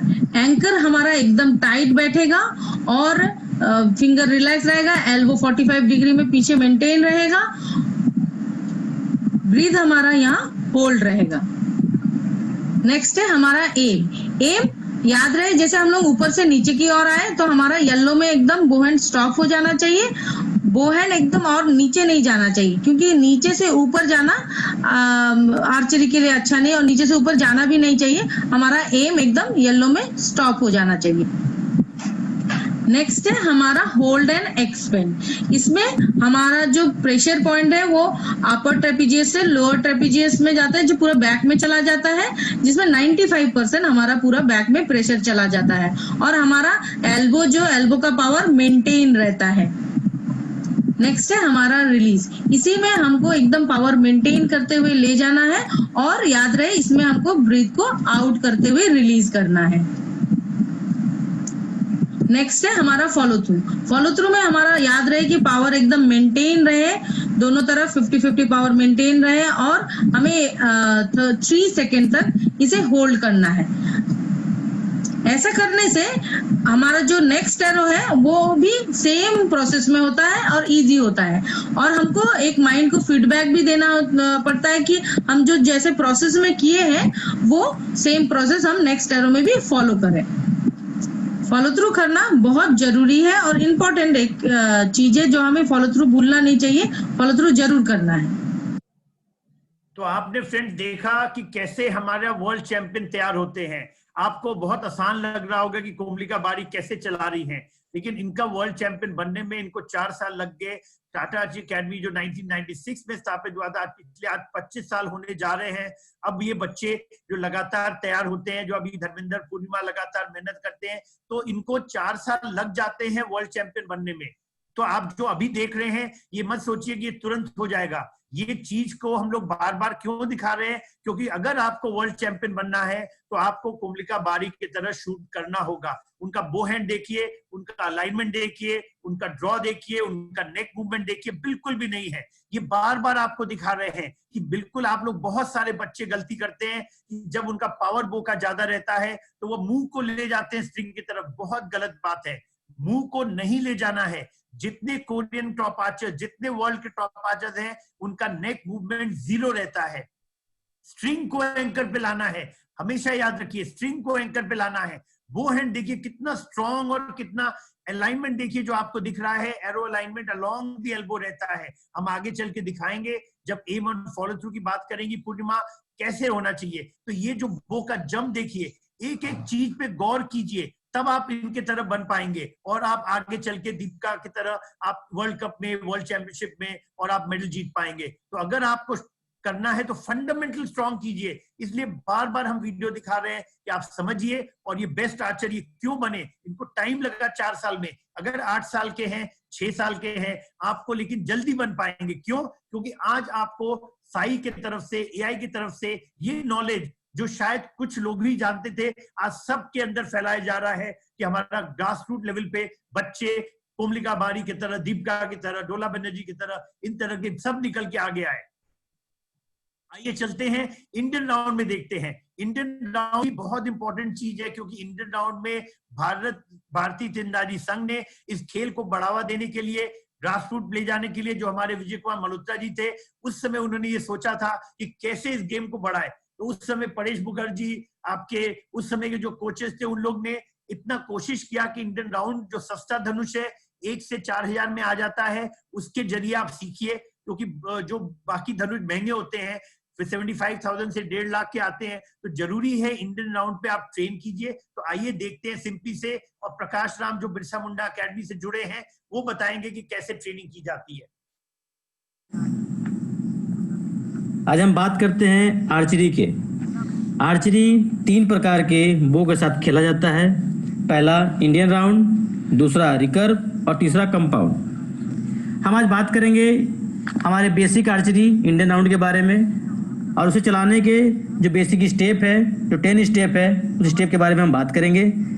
तो पहला स्टेप है स्टैंडिंग। स्टैंडिंग जो होता है वो आर्चर के शोल्डर के, कंधे के बराबर पैर को फैलाना होता है, और शरीर का जो भार होता है वो 60% आगे और 40% पीछे होता है। हम अपने कोर मसल्स को एक्टिव करेंगे ताकि हम स्टेबल होके ग्राउंड के ऊपर खड़े हो सके, हमारा बॉडी किसी प्रकार का मूवमेंट ना करे और हम स्टेबल खड़े हों। अब हम बात करेंगे ग्रिप। ग्रिप में जो हम देख रहे हैं, ये जो हमारा वी शेप है और इसका जो सॉफ्ट कॉर्नर है वो हमारा प्रेशर पॉइंट होगा, जो हमारे वो बो में सेट करेगा, हैंडल में सेट करेगा। और ये देखिए लाइफ लाइन, ये लाइफ लाइन, इस लाइफ लाइन के और हमारे जो बो के हैंडल का एज है वो वहाँ आपस में कनेक्ट करेगा। लाइफ लाइन के ना तो ज़्यादा अंदर ना तो ज़्यादा बाहर ग्रिप बैठेगा, वो इक्वल बैठेगा। और जो थंब है वो टारगेट की तरफ स्ट्रेट होगा और उस पे, उस एंगल पे 60% का प्रेशर होगा, और बाकी जो फिंगर होंगे जो हमारा ग्रिप का वो होगा 45 डिग्री का एंगल बनेगा, और बाकी फिंगर रिलैक्स। अब हम बात करेंगे हुक। हुक जो हमारा इंडेक्स फिंगर है लाइन से थोड़ा सा नीचे, मिडिल फिंगर और रिंग फिंगर लाइन पे रहेंगे। अब हम हुक करेंगे, एक उंगली एरो के ऊपर और 2 उंगली एरो के नीचे होंगे, और हमारे दोनों फिंगर रिलैक्स होंगे, रिस्ट स्ट्रेट होगा। सेटअप में हम ब्रीथ को लेते हुए सेटअप करेंगे। हमारा जो बोहेंड होगा वो 1-2 के ब्लैक वाइट पे होगा, और हमारा स्ट्रिंग हैंड आई लाइनिंग में होगा, और हमारा लाइनिंग पूरा स्ट्रेट होगा। ड्रो, पुश पुल करते हुए हम ड्रो को एक लाइन में लेके आएंगे। एंकर जो होगा, हमारा जो इंडेक्स फिंगर का पूरा पार्ट है वो पार्ट हमारे जबड़े पे आकर पूरी तरह से बैठेगा, और वो स्ट्रांग बैठेगा। याद रहे कि जब भी हम एंकर बैठाएंगे हमारा एंकर पूरी तरह पैक रहेगा, ना कोई एयर जाएगा ना कोई एयर आएगा। एम जो होगा हमारा 12 o'clock 9-10 के बॉर्डर पे होगा। जब भी हम शॉट करेंगे 12 o'clock 9-10 के बॉर्डर पे ऊपर देखते हुए शूट करेंगे, और हमारा हाथ जो है वो नीचे ना जाए। एक्सपेंशन हम जो ड्रॉ करके आए हैं उसे हम मेंटेन करते हुए, लोअर ट्रिपेजियस टाइट करते हुए शॉट को फिनिश करेंगे, रिलीज करेंगे। रिलीज हमारा स्मूथ होगा और वो कान के नीचे जाके रुकेगा। फॉलो थ्रू, हम फॉलो थ्रू तब तक करेंगे जब तक कि हमारा एरो टारगेट पे हिट ना हो जाए, और हम फिर फीडबैक करेंगे। तो आपने देखा कि कैसे इंडियन राउंड में भी सेम टेक्निक को फॉलो किया जा रहा है जो हमने रिकर्व में बताया। वो भी बहुत इंपॉर्टेंट है कि बहुत सारे बच्चे इंडियन राउंड में प्रैक्टिस करते हैं। हल्का बो लीजिए, ज्यादा भारी बो मत लीजिए, पाउंडेज कम लीजिए, तब आप देखेंगे आप अच्छे फंडामेंटल स्टेप्स को कर पाएंगे। और अब देखते हैं कंपाउंड में परनीत कौर से हमारे सुरेंद्र रंधावा जी जुड़ चुके हैं हमारे पंजाब से, और वो दिखाएंगे आपको कि कैसे कंपाउंड में उन्होंने परनीत को ट्रेन किया और उन्होंने SGFI में मेडल जीती। सबसे पहले आपको स्टांस के बारे में बताएंगे। जो स्टांस है आर्चर्स का, उसकी चौड़ाई है जो स्टांस की वो शोल्डर के बराबर होनी चाहिए, प्लस एक पैर शूटिंग लाइन से आगे और एक पैर शूटिंग लाइन से पीछे होना चाहिए। दोनों पाँव पे इक्वल बैलेंस होना चाहिए। हल्का सा बॉडी वेट है जो हम 60% हम टोज पे रखेंगे और 40% हम हील्स पे रखेंगे। ग्रिप काफ़ी इम्पोर्टेंट है आर्चर के लिए। ग्रिप में सबसे इम्पोर्टेंट है जो एक्यूरेट प्रेशर। इसमें जब प्रेशर पड़ेगा तो थंब रिलैक्स होगा, फिंगर रिलैक्स होगी, प्लस इसका एंगल नकल्स का 45 डिग्री। और ये प्रेशर है जो पिवट पॉइंट में इस जगह पे प्रेशर आना चाहिए। जब इस जगह प्रेशर आएगा तो थंब रिलैक्स हो जाएगा, फिंगर रिलैक्स हो जाएंगी और प्रेशर एक्यूरेट पड़ेगा। इसका pressure always towards the target होना चाहिए और बो को ग्रिप नहीं करना चाहिए, शूटिंग टाइम ग्रिप नहीं करना चाहिए। इसको बिल्कुल रिलैक्स कर छोड़ना चाहिए जैसे ही हम शूट करेंगे। सो ग्रिप बिल्कुल सही जगह प्रेशर डालना चाहिए। इसके बाद हुक रिलीजर हमने हुक यहाँ से करना है, इस तरीके का हुक होगा। हुक में जो इसकी रिस्ट है वो रिलैक्स रहेगी, थंब रिलैक्स रहेगा और स्ट्रेट रहेगा। ये इस जगह से रिलीजर को हुक होना चाहिए। प्लस जब हुक होगा उसके बाद रिस्ट है स्ट्रेट रहेगी और रिलैक्स रहेगी और एंकर आने के बाद 10 to 15 डिग्री इसका एंगल रहेगा। एल्बो स्ट्रेट और टाइट रहेगा। रो हमेशा स्ट्रेट रहना चाहिए, स्ट्रेट लाइन में होना चाहिए और जो एल्बो है स्टार्टिंग में अबव द आइज होना चाहिए, सीधा एक लाइन में रो होना चाहिए और जो बैक से खींचना चाहिए, कोर मसल से इसको खींचना चाहिए, स्ट्रेट लाइन में खींचना चाहिए और सीधा स्ट्रेट प्रेशर रहना चाहिए, 50-50 प्रेशर रहना चाहिए और एल्बो बिल्कुल टाइट रहनी चाहिए, स्ट्रेट लाइन में आनी चाहिए। एंकर में पीप है जो बिल्कुल आइज के सामने होगी। स्ट्रिंग है लिप्स के एंड में टच होगी, नोज पे टच होगी। एंगल है जो एंकर का हैंड का 10 to 15 डिग्री एंगल होगा। बैक टाइट होगी, प्रेशर होगा बैक पे। एल्बो है जो बिल्कुल स्ट्रेट रहेगी और टाइट रहेगी और दोनों का प्रेशर ग्रिप और एल्बो का 50-50 प्रेशर रहेगा और बैक इसमें टाइट रहेगी। रिलीज बिल्कुल स्मूथ होना चाहिए और बैक मसल से होना चाहिए और टाइट होना चाहिए। रिलीज एक नॉर्मल प्रोसेस है शॉट के बाद जो होता है, तो इसमें आप बैक पूरी टाइट रखोगे और मसल्स को कोलैप्स नहीं होने दोगे और बिल्कुल बॉडी के साथ ही रिलीज करो। फॉलो थ्रू में बो है जो स्ट्रेट निकलना चाहिए और बो हैंड नीचे नहीं आना चाहिए और बॉडी कोलैप्स नहीं होनी चाहिए। प्लस नेक है टुवर्ड्स द टारगेट रहेगी और जो ब्रीथ है 40% ब्रीथ रहता है जो बॉडी में, वो रिलैक्स होगा। तो आपने देखा कि तीनों ही आपको जो बेसिक फंडामेंटल स्टेप्स आपको बताए गए।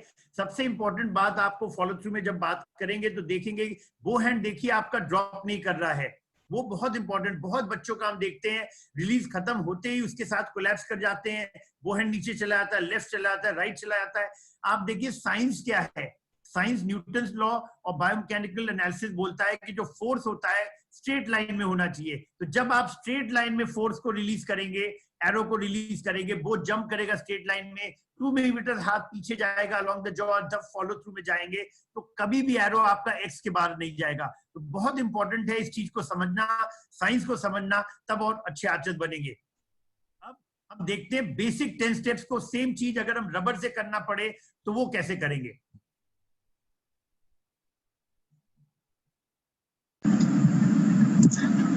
आइए आज हम सीखते हैं रबर ट्यूब से बेसिक स्टेप्स। ये हमें पहले करना है। जब बो लेते हैं उससे पहले हमें ये बेसिक स्टेप सीख जाना चाहिए। ये रबर ट्यूब से करने से बहुत अच्छा रहता है। जो प्रोसेस है वो सेम प्रोसेस में हमको फॉलो करना है। तो जो 10 स्टेप्स होते हैं तो स्टार्ट करते हैं स्टांस से।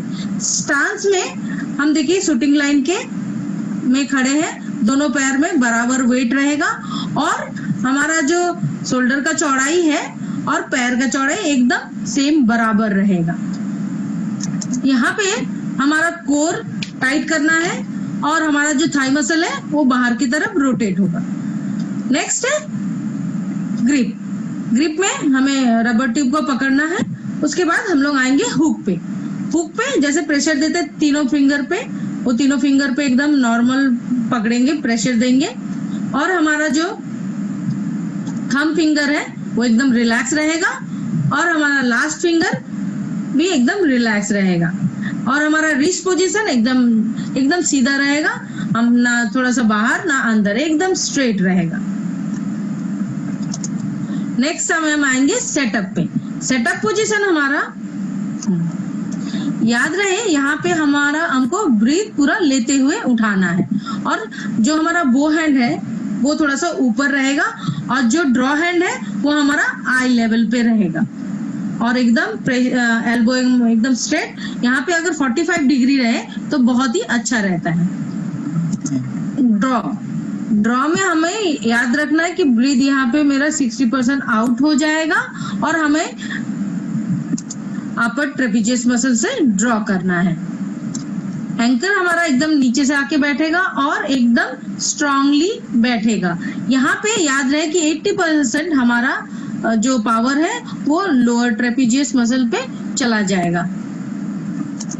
नेक्स्ट है हमारा एम हमारा नॉर्मली फेस के सामने ड्रॉ कर रहे हैं, कहीं पे एक एमिंग पॉइंट बना के हमें ध्यान से देखना है और हमारा बो हैंड एकदम ज्यादा नीचे ना जाए, ये भी हमें ध्यान देना है। और हमें एंकर और एमिंग पे जो वहां हमारा ब्रीथ एकदम स्टॉप हो जाएगा। नेक्स्ट है हमारा होल्ड एंड एक्सपेंड। इसमें ये ध्यान रहे कि हमारा प्रेशर एकदम अलग से कहीं से नहीं लगे, सेम पावर हमको मेंटेन करना है और पूरा 95% हमारा बैक पे प्रेशर चला जाएगा और इसी पावर को मेंटेन करते हुए हमें रिलीज की ओर चले जाना है, कहीं से एक्स्ट्रा पावर नहीं ले जाना।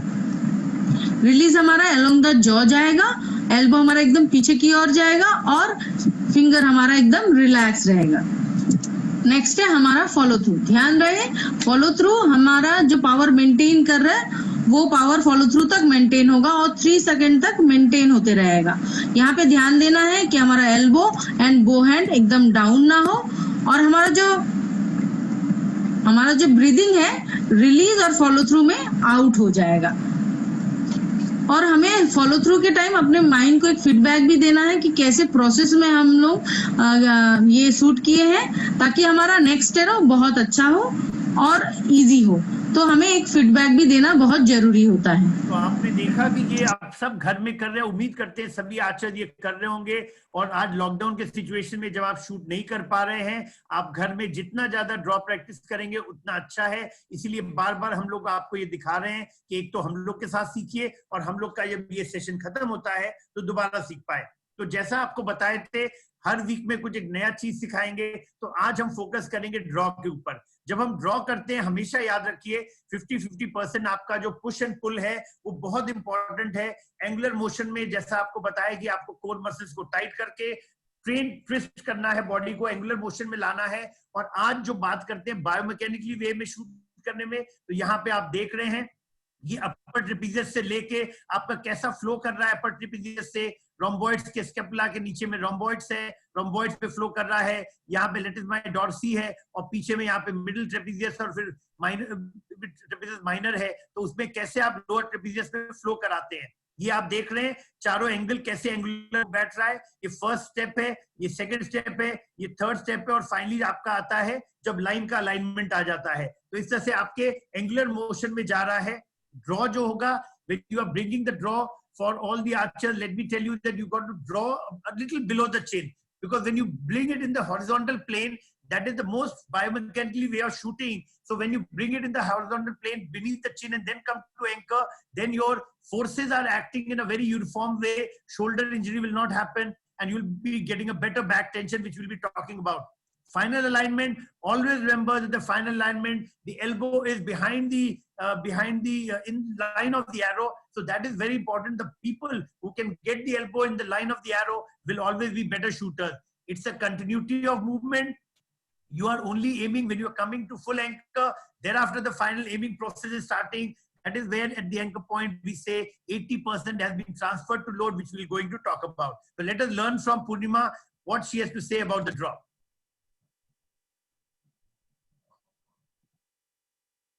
ड्रॉ में हमारा देखिए पोजीशन इस तरह होना चाहिए जो आप सेटअप से ड्रॉ की और जिस तरह से आप ड्रॉ कर रहे हैं उसी तरह आपको स्लोली अपना ब्रीथ आउट करते रहना है।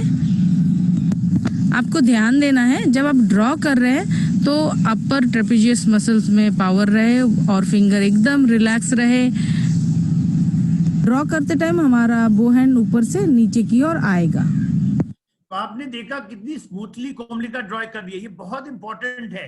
जब आप ड्रॉ करते हैं जितना स्मूथ ड्रॉ होगा, जितना पावर आप बैक में ट्रांसफर कर पाएंगे, उतना आप अच्छे शूटर बनेंगे। ये भले ग्रास रूट लेवल का कोचिंग है, लेकिन हम आपको एलीट लेवल की भी बात बता रहे हैं, जिससे कि हर बच्चा शुरू से ही अगर फंडामेंटल स्ट्रांग होगा। अब आइए चलते हैं, देखते हैं ड्रॉ का मैकेनिकल एनालिसिस के ऊपर में। तो यहाँ पे आप देख रहे हैं जब हम ड्रॉ करते हैं तो ये क्या होता है, आपके रोम्बॉइड्स होते हैं।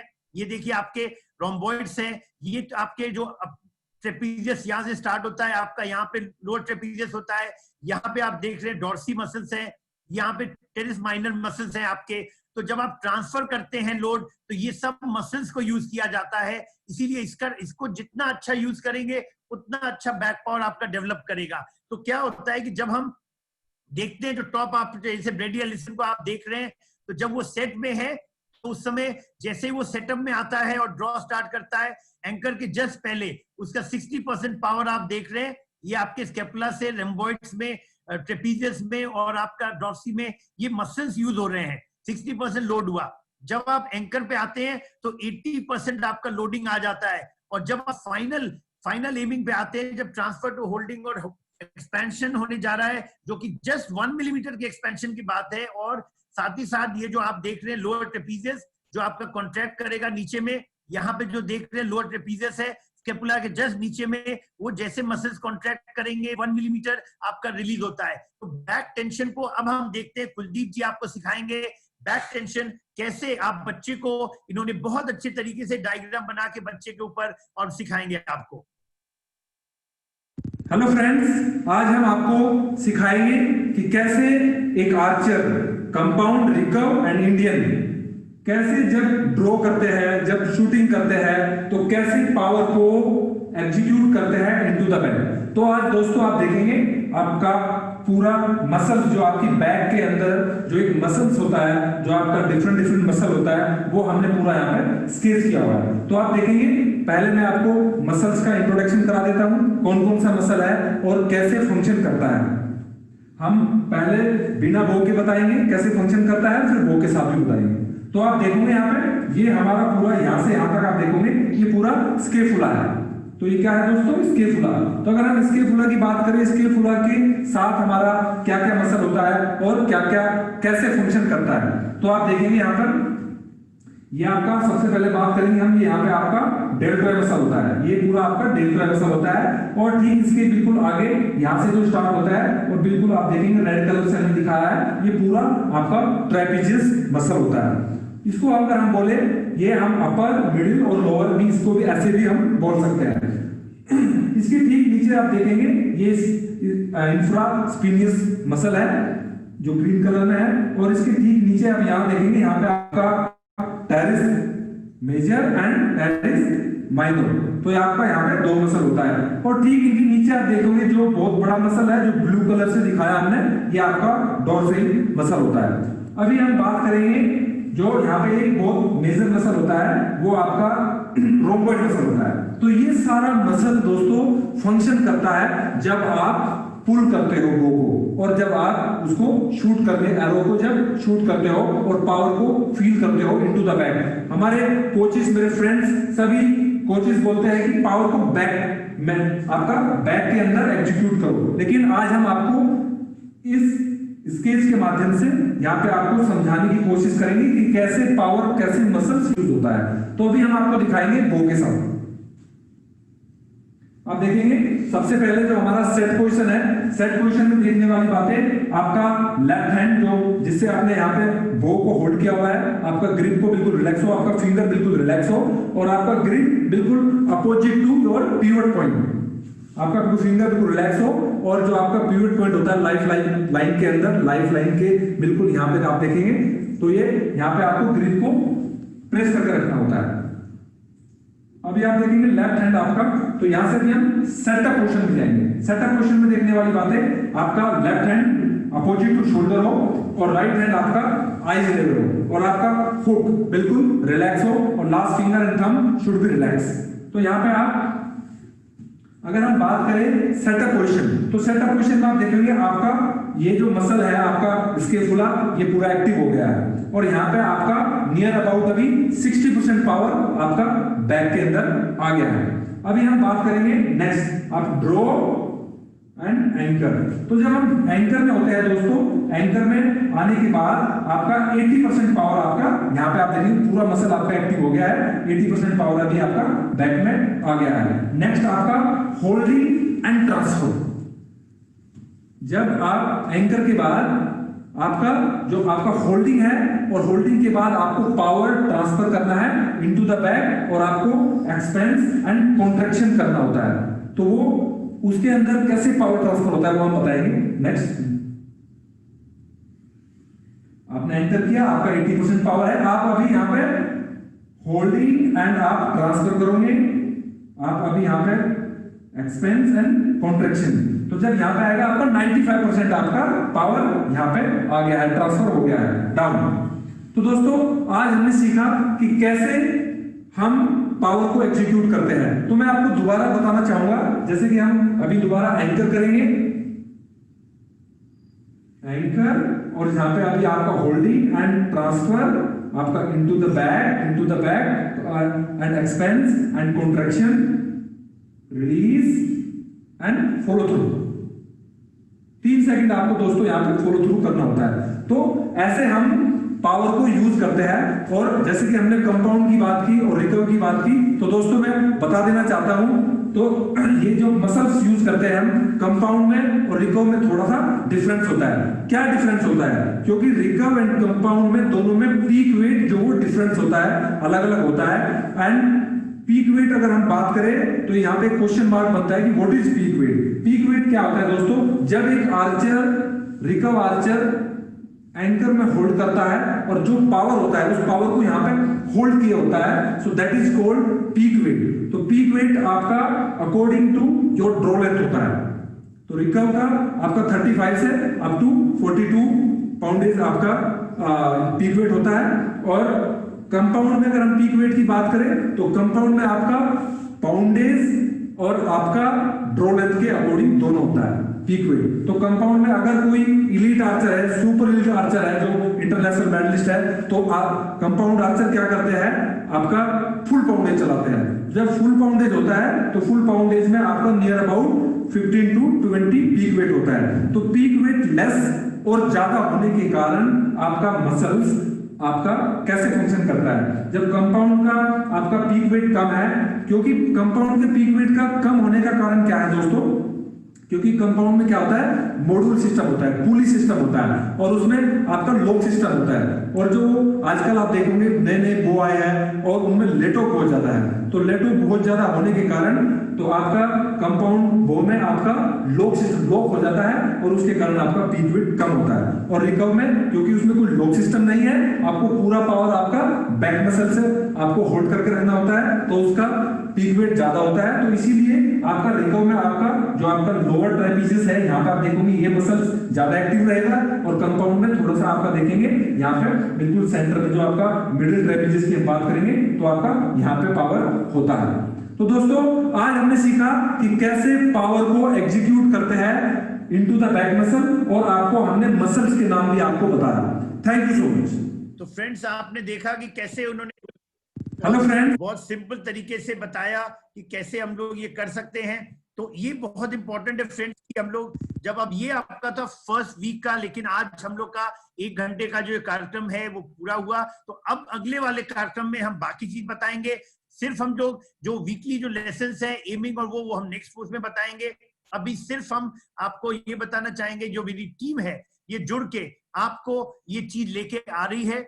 ये टीम आपको जो बाकी जो है एमिंग का, एंकर का, अभी जो बाकी स्टेप्स है वो हम आने वाले उसमें बताएंगे, जो क्योंकि हम कुछ समय क्वेश्चन आंसर्स के लिए देना चाहते हैं, क्योंकि टाइम हमारा सीमित है, 1 घंटे का ये है plus 15 to 20 minutes of question answer. तो आज हमारे एक्सपर्ट पैनल में जुड़ रहे हैं रंजीत चामले साहब जो आर्चर्स एकेडमी पुणे से है, कुलदीप जो जुड़ रहे हैं श्राइन बोर्ड से, और उनके साथ साथ नीलेश गुप्ता जी जुड़ रहे हैं जो कि आर्मी स्पोर्ट्स इंस्टीट्यूट से।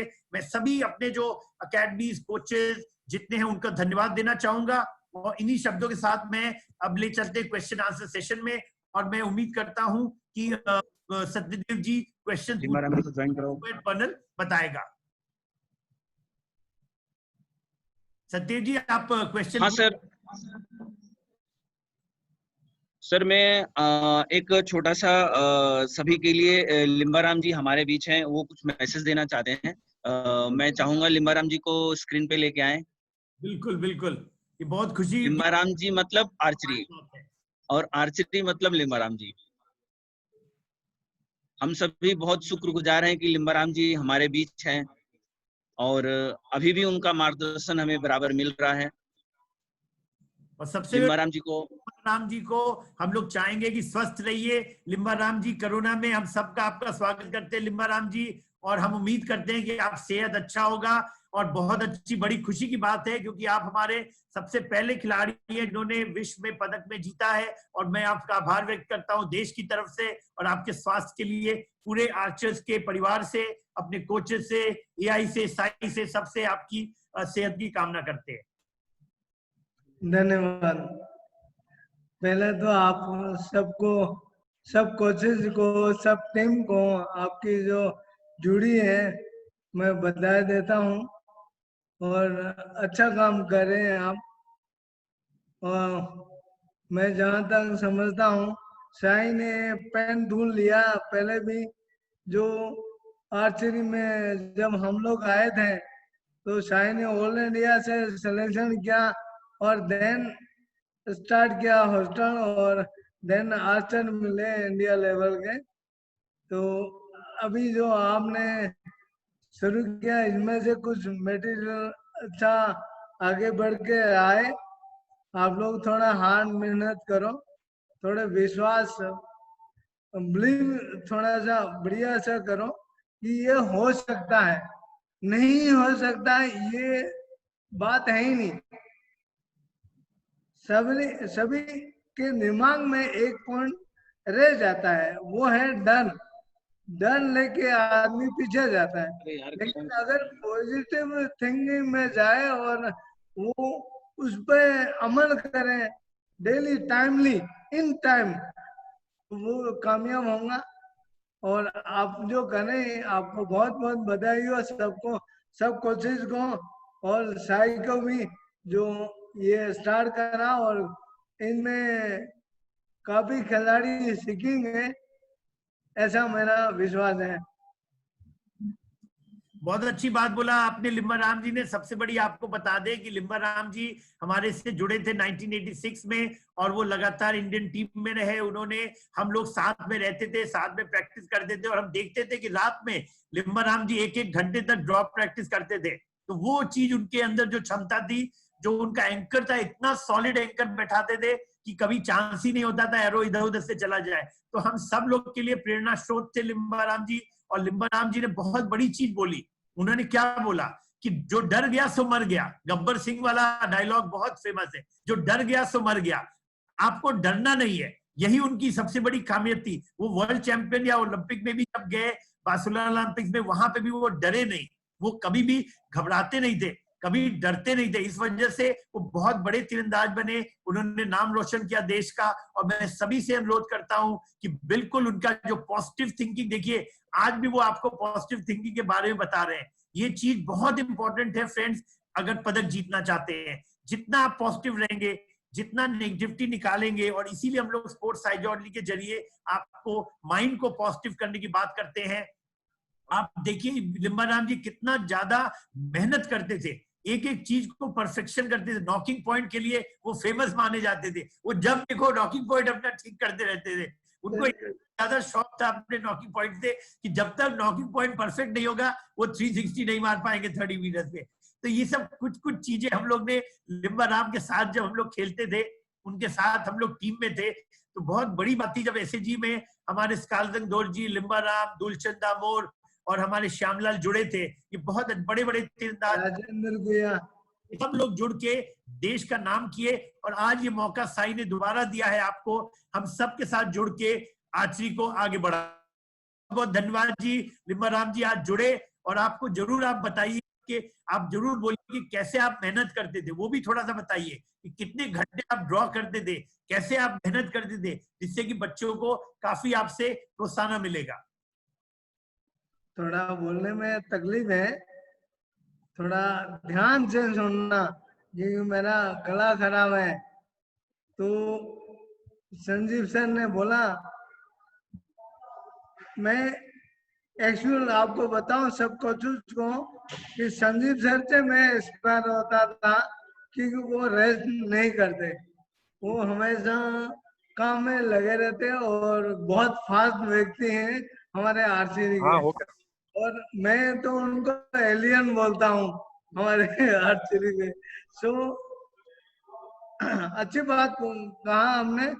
ये जो सोच है, सोच के साथ वर्किंग करना बहुत जरूरी है। मेहनत, टाइमली मेहनत तो कम करते हैं हम लोग, अचीवमेंट बहुत बड़ा चाहते हैं, तो वो हो नहीं सकता।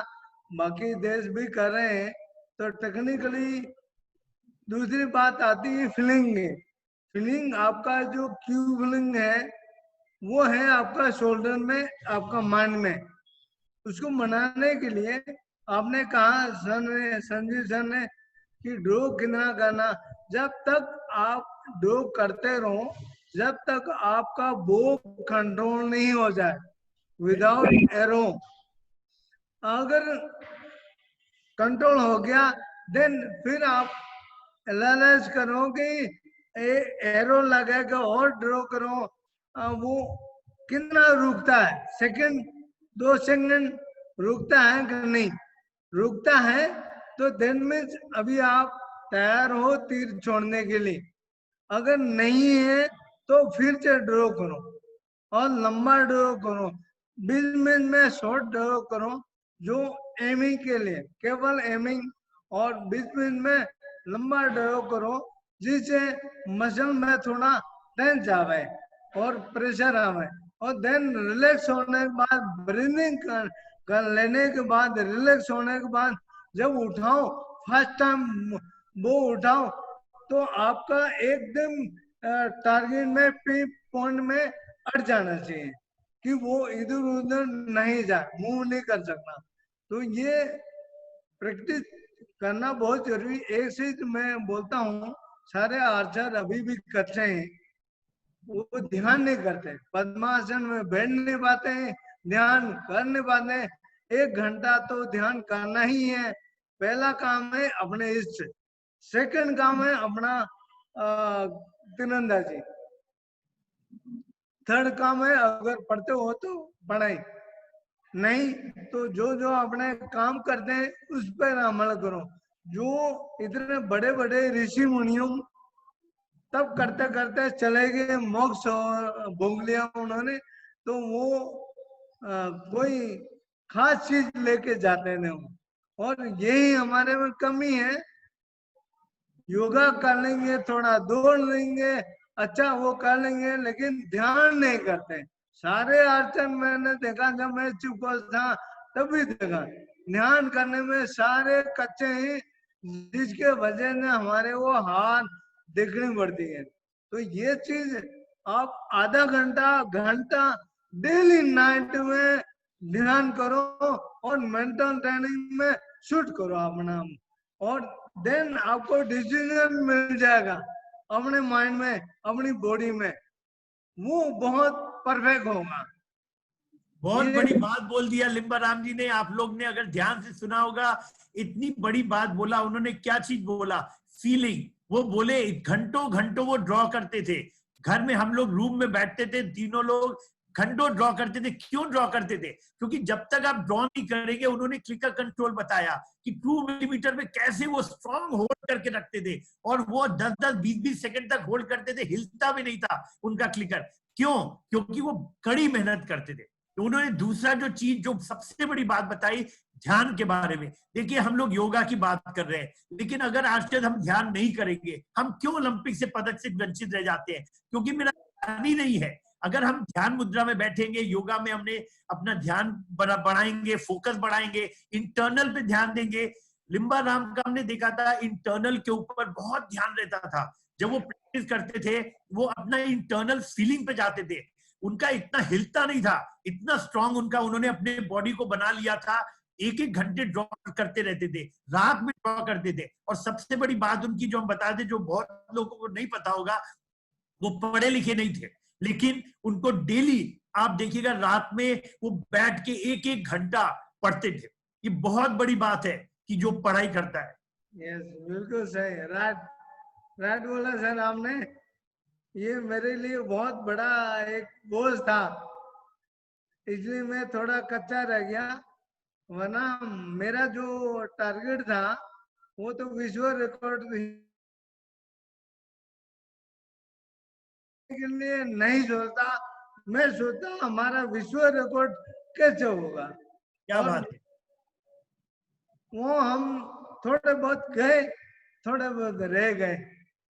तो अब जो लिम्बारामनी जी बोला, जो रह गए, आज ललिता मैडम, आज प्रधान साहब, आज किरण रिजिजू जी, आज अर्जुन मुंडा जी, पूरा भारतीय जनता जी लिम्बाराम जी के साथ है। और उनका जो नमस्कार लिम्बाराम जी, कैसे हैं आप? Please go ahead Lalita. बहुत अच्छा लगा आपको देख के, आपको सुन के। और मुझे लगता है कि हमारे जो बच्चे हैं, जो अब ग्रास रूट पे आर्चरी सीखना चाह रहे हैं, आपसे मिलके, आपकी बात सुन के बहुत मोटिवेटेड हुए होंगे, और उन्होंने आपके एक्सपीरियंस का फायदा उठाया होगा। तो बहुत अच्छा लगा। और जब मैं आपसे मिलने आई थी JNS में, तो बहुत ही अच्छा लगा था। तब भी हमने आर्चरी के बारे में काफी बातचीत करी थी। तो मैं पूरी उम्मीद करती हूँ कि आज के बच्चों ने बहुत मजा लिया होगा आपकी बातें सुन के, और आपके एक्सपीरियंस जो आपने शेयर किए। बहुत बहुत धन्यवाद आपका आज हमारे साथ जुड़ने के लिए। थैंक यू संजीवा जी, बहुत बहुत हम लोग सब आपकी सेहत की कामना कर रहे हैं। अच्छे हो जाइए, आप फिर से जुड़िए आर्चरी से। आपका सेहत के लिए पूरा सब लोग, पूरे तीरंदाजी का परिवार कामना करता है। तो अब मैं रिक्वेस्ट करूंगा, बहुत बहुत धन्यवाद जुड़ने के लिए। और मैं रिक्वेस्ट सदैव से, अगर कोई और क्वेश्चन है तो पूछेंगे, क्योंकि टाइम हम। Thank you Sanjeeva sir, thank you Limba ji, अपने अनुभव को शेयर करने के लिए। और हम सभी कोच और खिलाड़ी ये प्रॉमिस करते हैं कि हम आपकी बातों को जरूर से जरूर फॉलो करेंगे। आज का पहला क्वेश्चन है, जो हमारे श्री कुलदीप जी हैं एक्सपर्ट पैनल में, कि स्ट्रिंग का धागा कितने प्रकार का होता है, और कौन सा धागा कौन से बो में कब चलाना चाहिए, उसके बारे में थोड़ा सा डिटेल में बताएंगे श्री कुलदीप जी। थैंक यू सत्यदेव को साहब, एंड मैं धन्यवाद करता हूँ लिम्बाराम जी का, संजीव सर का, ललिता मैडम का। तो आज जो क्वेश्चन है, ये बहुत ही अच्छा क्वेश्चन है, ये एक रिलेवेंट क्वेश्चन है, और ये कोचिस और जो हमारे बच्चे हैं सबको पता होना चाहिए। तो अगर हम बात करेंगे धागे की, तो स्ट्रिंग के धागे बहुत तरीके के होते हैं, जैसे कि फर्स्ट फ्लाइट होता है, एंड 452X होता है, 8190 होता है, 8125 होता है, और डैक्रोन। सो बहुत सारे थ्रेड होते हैं, लेकिन स्पेसिफिक थ्रेड जैसे कंपाउंड के लिए, इंडियन के लिए, रिकर्व के लिए क्या यूज किया जाए, आज हम वो आपको बताएंगे। हम फर्स्ट फ्लाइट की बात करेंगे। तो फर्स्ट फ्लाइट को जो मतलब एक नाम है उसका, मतलब वो एक जो साइंटिफिक नेम है, मतलब उसका एक जो नंबर है वो क्या है, वो मैं बता देना चाहता हूँ आपको। 652 बोलते हैं, और उसको हम स्पेक्ट्रा थ्रेड बोलते हैं। तो वो रिकर्व के लिए स्पेशली यूज किया जाता है, और वो कौन से मटेरियल से बनता है, उसको हम डायनीमा मटेरियल बोलते हैं। तो ये दोस्तों ध्यान दें, रिकर्व के लिए हम आपका जो हम 652 थ्रेड बताया है, और वो डायनीमा मटेरियल से बनता है। अगर हम बात करें कंपाउंड थ्रेड की, तो वो 452X होता है। तो 452X कैसे बनता है, उसमें कौन कौन सा मटेरियल होता है, वो आपको पता होना चाहिए। 452X भी 2 तरीके का होता है, लेकिन कंपाउंड के लिए स्पेशली कौन सा होना चाहिए, 2X डायनीमा प्लस रेक्ट्रम। तो डायनीमा कितना परसेंट होता है और रेक्ट्रम कितना परसेंट होता है? तो डायनीमा 452x में 67% होता है और रेक्ट्रम आपका 33% होता है। अगर हम दोनों को जोड़े तो 100% हो गया। तो ये हम कंपाउंड के लिए यूज करते हैं। अगर हम बात करें इंडियन की, तो इंडियन के लिए हम डैक्रोन थ्रेड यूज करते हैं। तो अगर हम इसको और थोड़ा डिटेल में बताएं आपको हम, तो डायनीमा जो थ्रेड है वो आपका रेक्ट्रम और आपका डायनीमा दोनों को मिला के 452x बनता है। अगर हम बात करें फर्स्ट फ्लाइट की, तो वो आपका क्या बोलते हैं अपना स्पेक्ट्रम, जो आपका स्पेक्टर थ्रेड है उसको मिला के बनता है। तो दोस्तों जब भी आप स्ट्रिंग ऑर्डर करते हो तो आप ये सारा स्पेसिफिकेशन आपको पता होना चाहिए। जिससे भी आप मंगाते हो उसको बताएं कि मैं रिकव आर्चर हूं और मुझे ये मटेरियल का इक्विपमेंट चाहिए। Thank you so much. Thank you Kuldeep ji. एक दूसरा क्वेश्चन है कुलदीप जी से, एरो कितने तरह का होता है? और जैसे क्वेश्चन आया है कि एक्सटेन और प्रोटूर एरो किसे चलाना चाहिए, उसका कैसे बो में सेटिंग किया जाए, उसके बारे में थोड़ा सा गाइड करेंगे। ये क्वेश्चन हमारा कल भी आया था, मैं चाहूंगा थोड़ा सा डिटेल में बताएं, शॉर्ट में लेकिन थोड़ा डिटेल में बताएं। जी सर, बहुत अच्छा क्वेश्चन है सत्यदेव कोच साहब, और इसको मैं बताना चाहूंगा। जैसे कि हम एरो की बात करेंगे, एरो 3 तरह के होते हैं आपका, जैसे कि आप सभी जानते हो, बहुत अच्छे से अवेयर हो, एक्सटेन एरो और प्रोटूर एरो, और आपका ये तो एक नाम है उसका, लेकिन इसको हम बोलते क्या है? एक्सटेन एरो को दोस्तों हम बैरल शाफ्ट बोलते हैं और प्रोटूर एरो को हम टेपर शाफ्ट बोलते हैं। और जो आपका कार्बन एरो होता है, जो मतलब आगे से और बिल्कुल पीछे तक बिल्कुल एक जैसा होता है, जैसे कि प्रोफील्ड है, एसी एरो है, कार्बन एरो है, there is many type of arrow, तो उसको हम क्या बोलते हैं हम ना, पैरेलल शाफ्ट। तो मैं अभी आपको बता देना चाहता हूँ कि पैरेलल शाफ्ट का क्या मतलब है, बैरल शाफ्ट का क्या मतलब है, और आपका जो ये टेपर शाफ्ट क्या मतलब है। तो हम सबसे पहले बात करेंगे टेपर शाफ्ट की। तो टेपर शाफ्ट हम बोलते हैं जो हमारा प्रोटूर एरो होता है, क्योंकि प्रोटूर एरो पीछे से मोटा होता है और जितना आगे जाओगे वो आपका टेपरिंग मतलब पतला होता चला जाता है, जिसको हम कंपाउंड में स्पेशली यूज करते हैं। अगर हम बात करें एक्सटेन एरो की, तो एक्सटेन एरो जो आपका बैरल शाफ्ट होता है, बैरल शाफ्ट का मतलब क्या होता है, आप जैसे एरो को हाथ में लेंगे, चेक करेंगे, आपका जिधर हम नोक लगाते हैं और जिधर हम पॉइंट लगाते हैं, तो हम आप देखेंगे तो वो दो आगे से और पीछे से बिल्कुल मतलब पतला होता है, और जब आप बीच की तरफ आओगे तो वो वहां से मोटा होता है। तो इसलिए हम उसको बैरल शाफ्ट बोलते हैं, जो हम स्पेशली रिकव के लिए रिकमेंड करते हैं।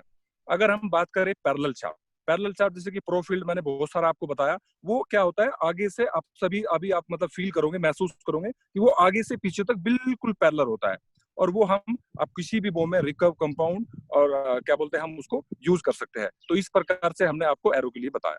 Thank you so much.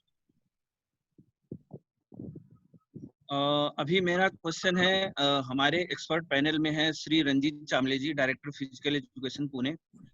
मेरा उनसे क्वेश्चन है कि एम ऑफ कैसे किया जाए और करने में किन किन बातों का ध्यान रखा जाए। Good morning everyone. It's a very important question, बहुत इंपॉर्टेंट क्वेश्चन पूछा है, एम ऑफ, और एम करते हुए किन चीजों में ध्यान देना चाहिए। सबसे पहले तो कुछ गलतफहमियां एम करने में कि एम एक जगह पे रखना चाहिए। एम एक जगह पे कुछ सेकंड तक रखना बड़ी मुश्किल चीज है, क्योंकि बॉडी इज मूविंग थिंग। तो हमें क्या करना होता है कि ये जो हमारी साइड पिन है, हम देख पा रहे हैं अगर ये साइड पिन है, इस साइड पिन को हमें क्या करना है, फ्लोट करना होता है सेंटर में। एंड हमें क्या करना होता है, हमारा अगर कंपाउंड है या तो रिकव है, उसको पुश करके रखना है। समझिए मेरा साइड पिन है और मैंने इसे पुश करके रखा है, ये इसको बिल्कुल ऐसे पुश करके रखा है सेंटर में, एंड फिर एक सर्कुलेटरी मूवमेंट या जो भी मूवमेंट है उसकी तरफ से फ्लोट करना है।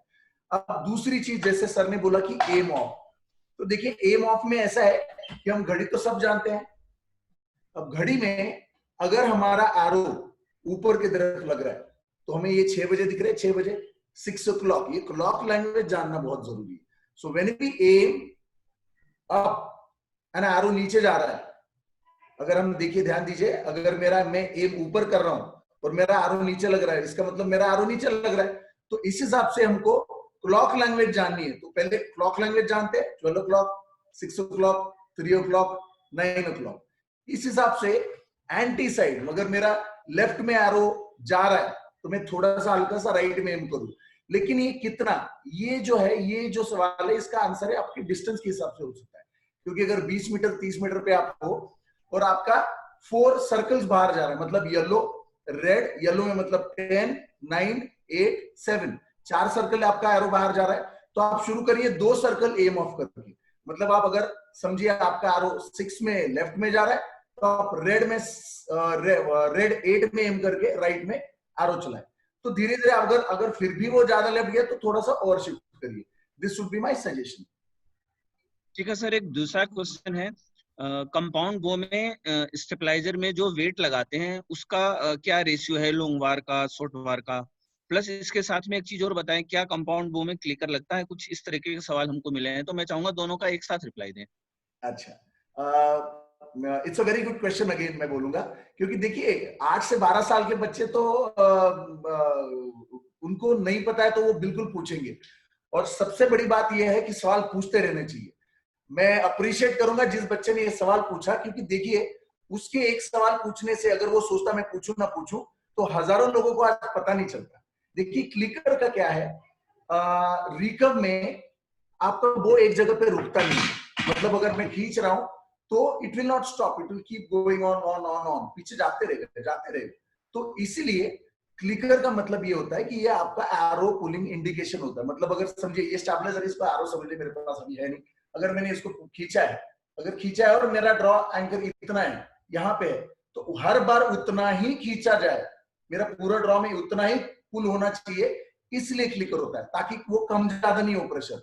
क्योंकि देखिए अगर प्रेशर कम ज्यादा होते रहे तो मैं जितना मर्जी रिलीज अच्छा कर लूं, जितना मर्जी कुछ भी कर लूं, एरो ऊपर नीचे यहाँ वहां जाते रहेगा। तो वो सेम जाने के लिए क्या जरूरी है कि वो एरो हर बार सेम पुल हो, इसके लिए क्लिकर होता है। अब देखिए इसके लिए क्लिकर होने का मतलब ये कि कंपाउंड में तो you have a cam system, जहां पे एरो वो आके रुक जाता है एक जगह पे। तो जब रुक जाता है तो वो पीछे नहीं जाता, तो इसके लिए यहाँ पे क्लिकर का जरूरत ही नहीं है, राइट। इसलिए देखिए कंपाउंड में तो क्लिकर होता ही नहीं है, और clicker is a tool basically. देखिए जब नया आर्चर शुरू करता है उसको तो क्लिकर होता नहीं है, फिर भी वो करेक्ट उतना ही खींचता है। जब उसका पुलिंग बिल्कुल सेम होने लगता है तब जाके कोच उसको क्लिकर लगाते हैं फॉर एडिशनल एक्यूरेसी बोलिए, हेल्प हो जाए करके बोलिए। This is the thing. एक आखिरी क्वेश्चन है कि लेफ्ट हैंड को स्ट्रॉन्ग बनाने के लिए कौन कौन सी एक्सरसाइजेस की जानी चाहिए? ओके सर, इसके पहले का एक क्वेश्चन थोड़ा सा रह गया था स्टेबलाइजर वाला, उसको भी मैं कंटिन्यू करूंगा। संजय जी अगर नीलेश जी जुड़े तो उनसे भी ये पूछ सकते हैं, क्योंकि नीलेश जी भी फिटनेस के एक्सपर्ट है, तो वो भी बता सकते हैं। एक्चुअली कुछ टेक्निकल एरर की वजह से नीलेश जी जुड़ नहीं पा रहे हैं हमारे बीच, तो इसलिए रंजीत जी को क्वेश्चन ट्रांसफर कर दिया है। कोई बात नहीं। No problem sir, no problem, I will try my give best. Okay, basically मैं पहले स्टेबलाइजर का कंप्लीट करूंगा। When we have a stabiliser we call it long bar. Long bar में जो आगे की तरफ वेट डालते हैं, समझे ये वेट डाले, तो उसका रेशो का क्या है, इट इज 1:2। अब ये रेशो क्यों होना चाहिए या क्या होना चाहिए, इसके पहले बाद में जाइए। जब नया आप जो 8 से 12 साल के बच्चे, उनको तो बिल्कुल शॉर्ट स्टेबलाइजर का तो जरूरत है ही नहीं है, ऐसा मैं मानता हूं मेरे हिसाब से। बिगिनर के लिए बस लॉन्ग बार होना चाहिए, उसको थोड़े से वेट्स होने चाहिए, क्योंकि फिर वो जब खींचता है तो बहुत सिंपल टेक्निक है। समझिए ये तराजू है, ये जो मैंने पकड़ा है ये तराजू है, दोनों साइड में लगा है। अगर इस साइड में मैं कुछ वेट डाल दूं तो ये साइड का क्या हो जाएगा, this side will be lifted up.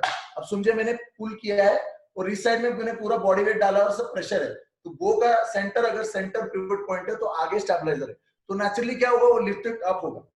तो बॉडी बैलेंस का कंट्रोल आने के लिए फर्स्ट चीज, मतलब बॉडी को बैलेंस आने के लिए, कंट्रोल आने के लिए आगे की तरफ वेट लगाते हैं। तो इसके फायदे क्या होते हैं, जैसे ही आगे की तरफ वेट लग जाता है पीछे की तरफ हमें खींचने में थोड़ा सा आसानी हो जाती है। वो लूज हो जाता है नहीं, लेकिन वो साइंटिफिकली इस तरह से हो जाता है कि वेट यहाँ है, उसका एंटी इफेक्ट होके मुझे वो लूज लगने लगता है एंड मुझे बैलेंस भी मिलता है, हिलना डुलना भी कम हो जाता है इन विंडी कंडीशंस आल्सो।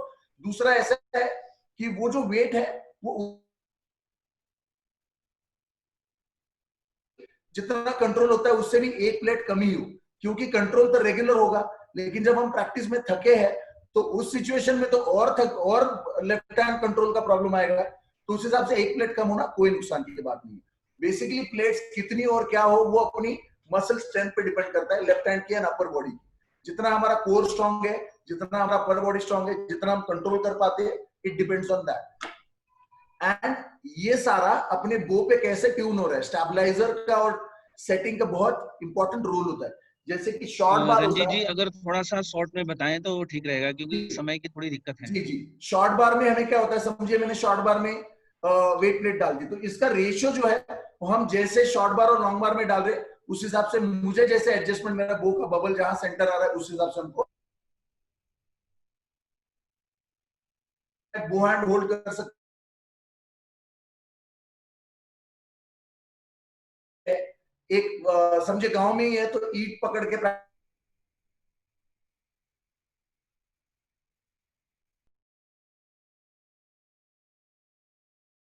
हाथ नहीं दे डेवलप कर, घर में भी चेयर पे ऐसे स्टैंड करके ये कर सकते हैं, जिससे शोल्डर और बो हैंड पे कंट्रोल आ जाएगा। Thank you sir. तो जैसे रंजीत जी ने हमारी डायरेक्ट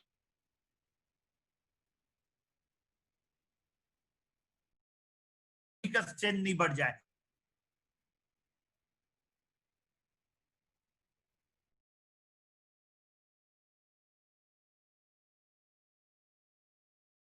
हमारा, और रंजीत जी भी, हाँ रंजीत जी ने भी बहुत अच्छे से बच्चों के क्वेश्चंस के आंसर्स दिए हैं, तो इससे बच्चों को बहुत फायदा होने वाला है।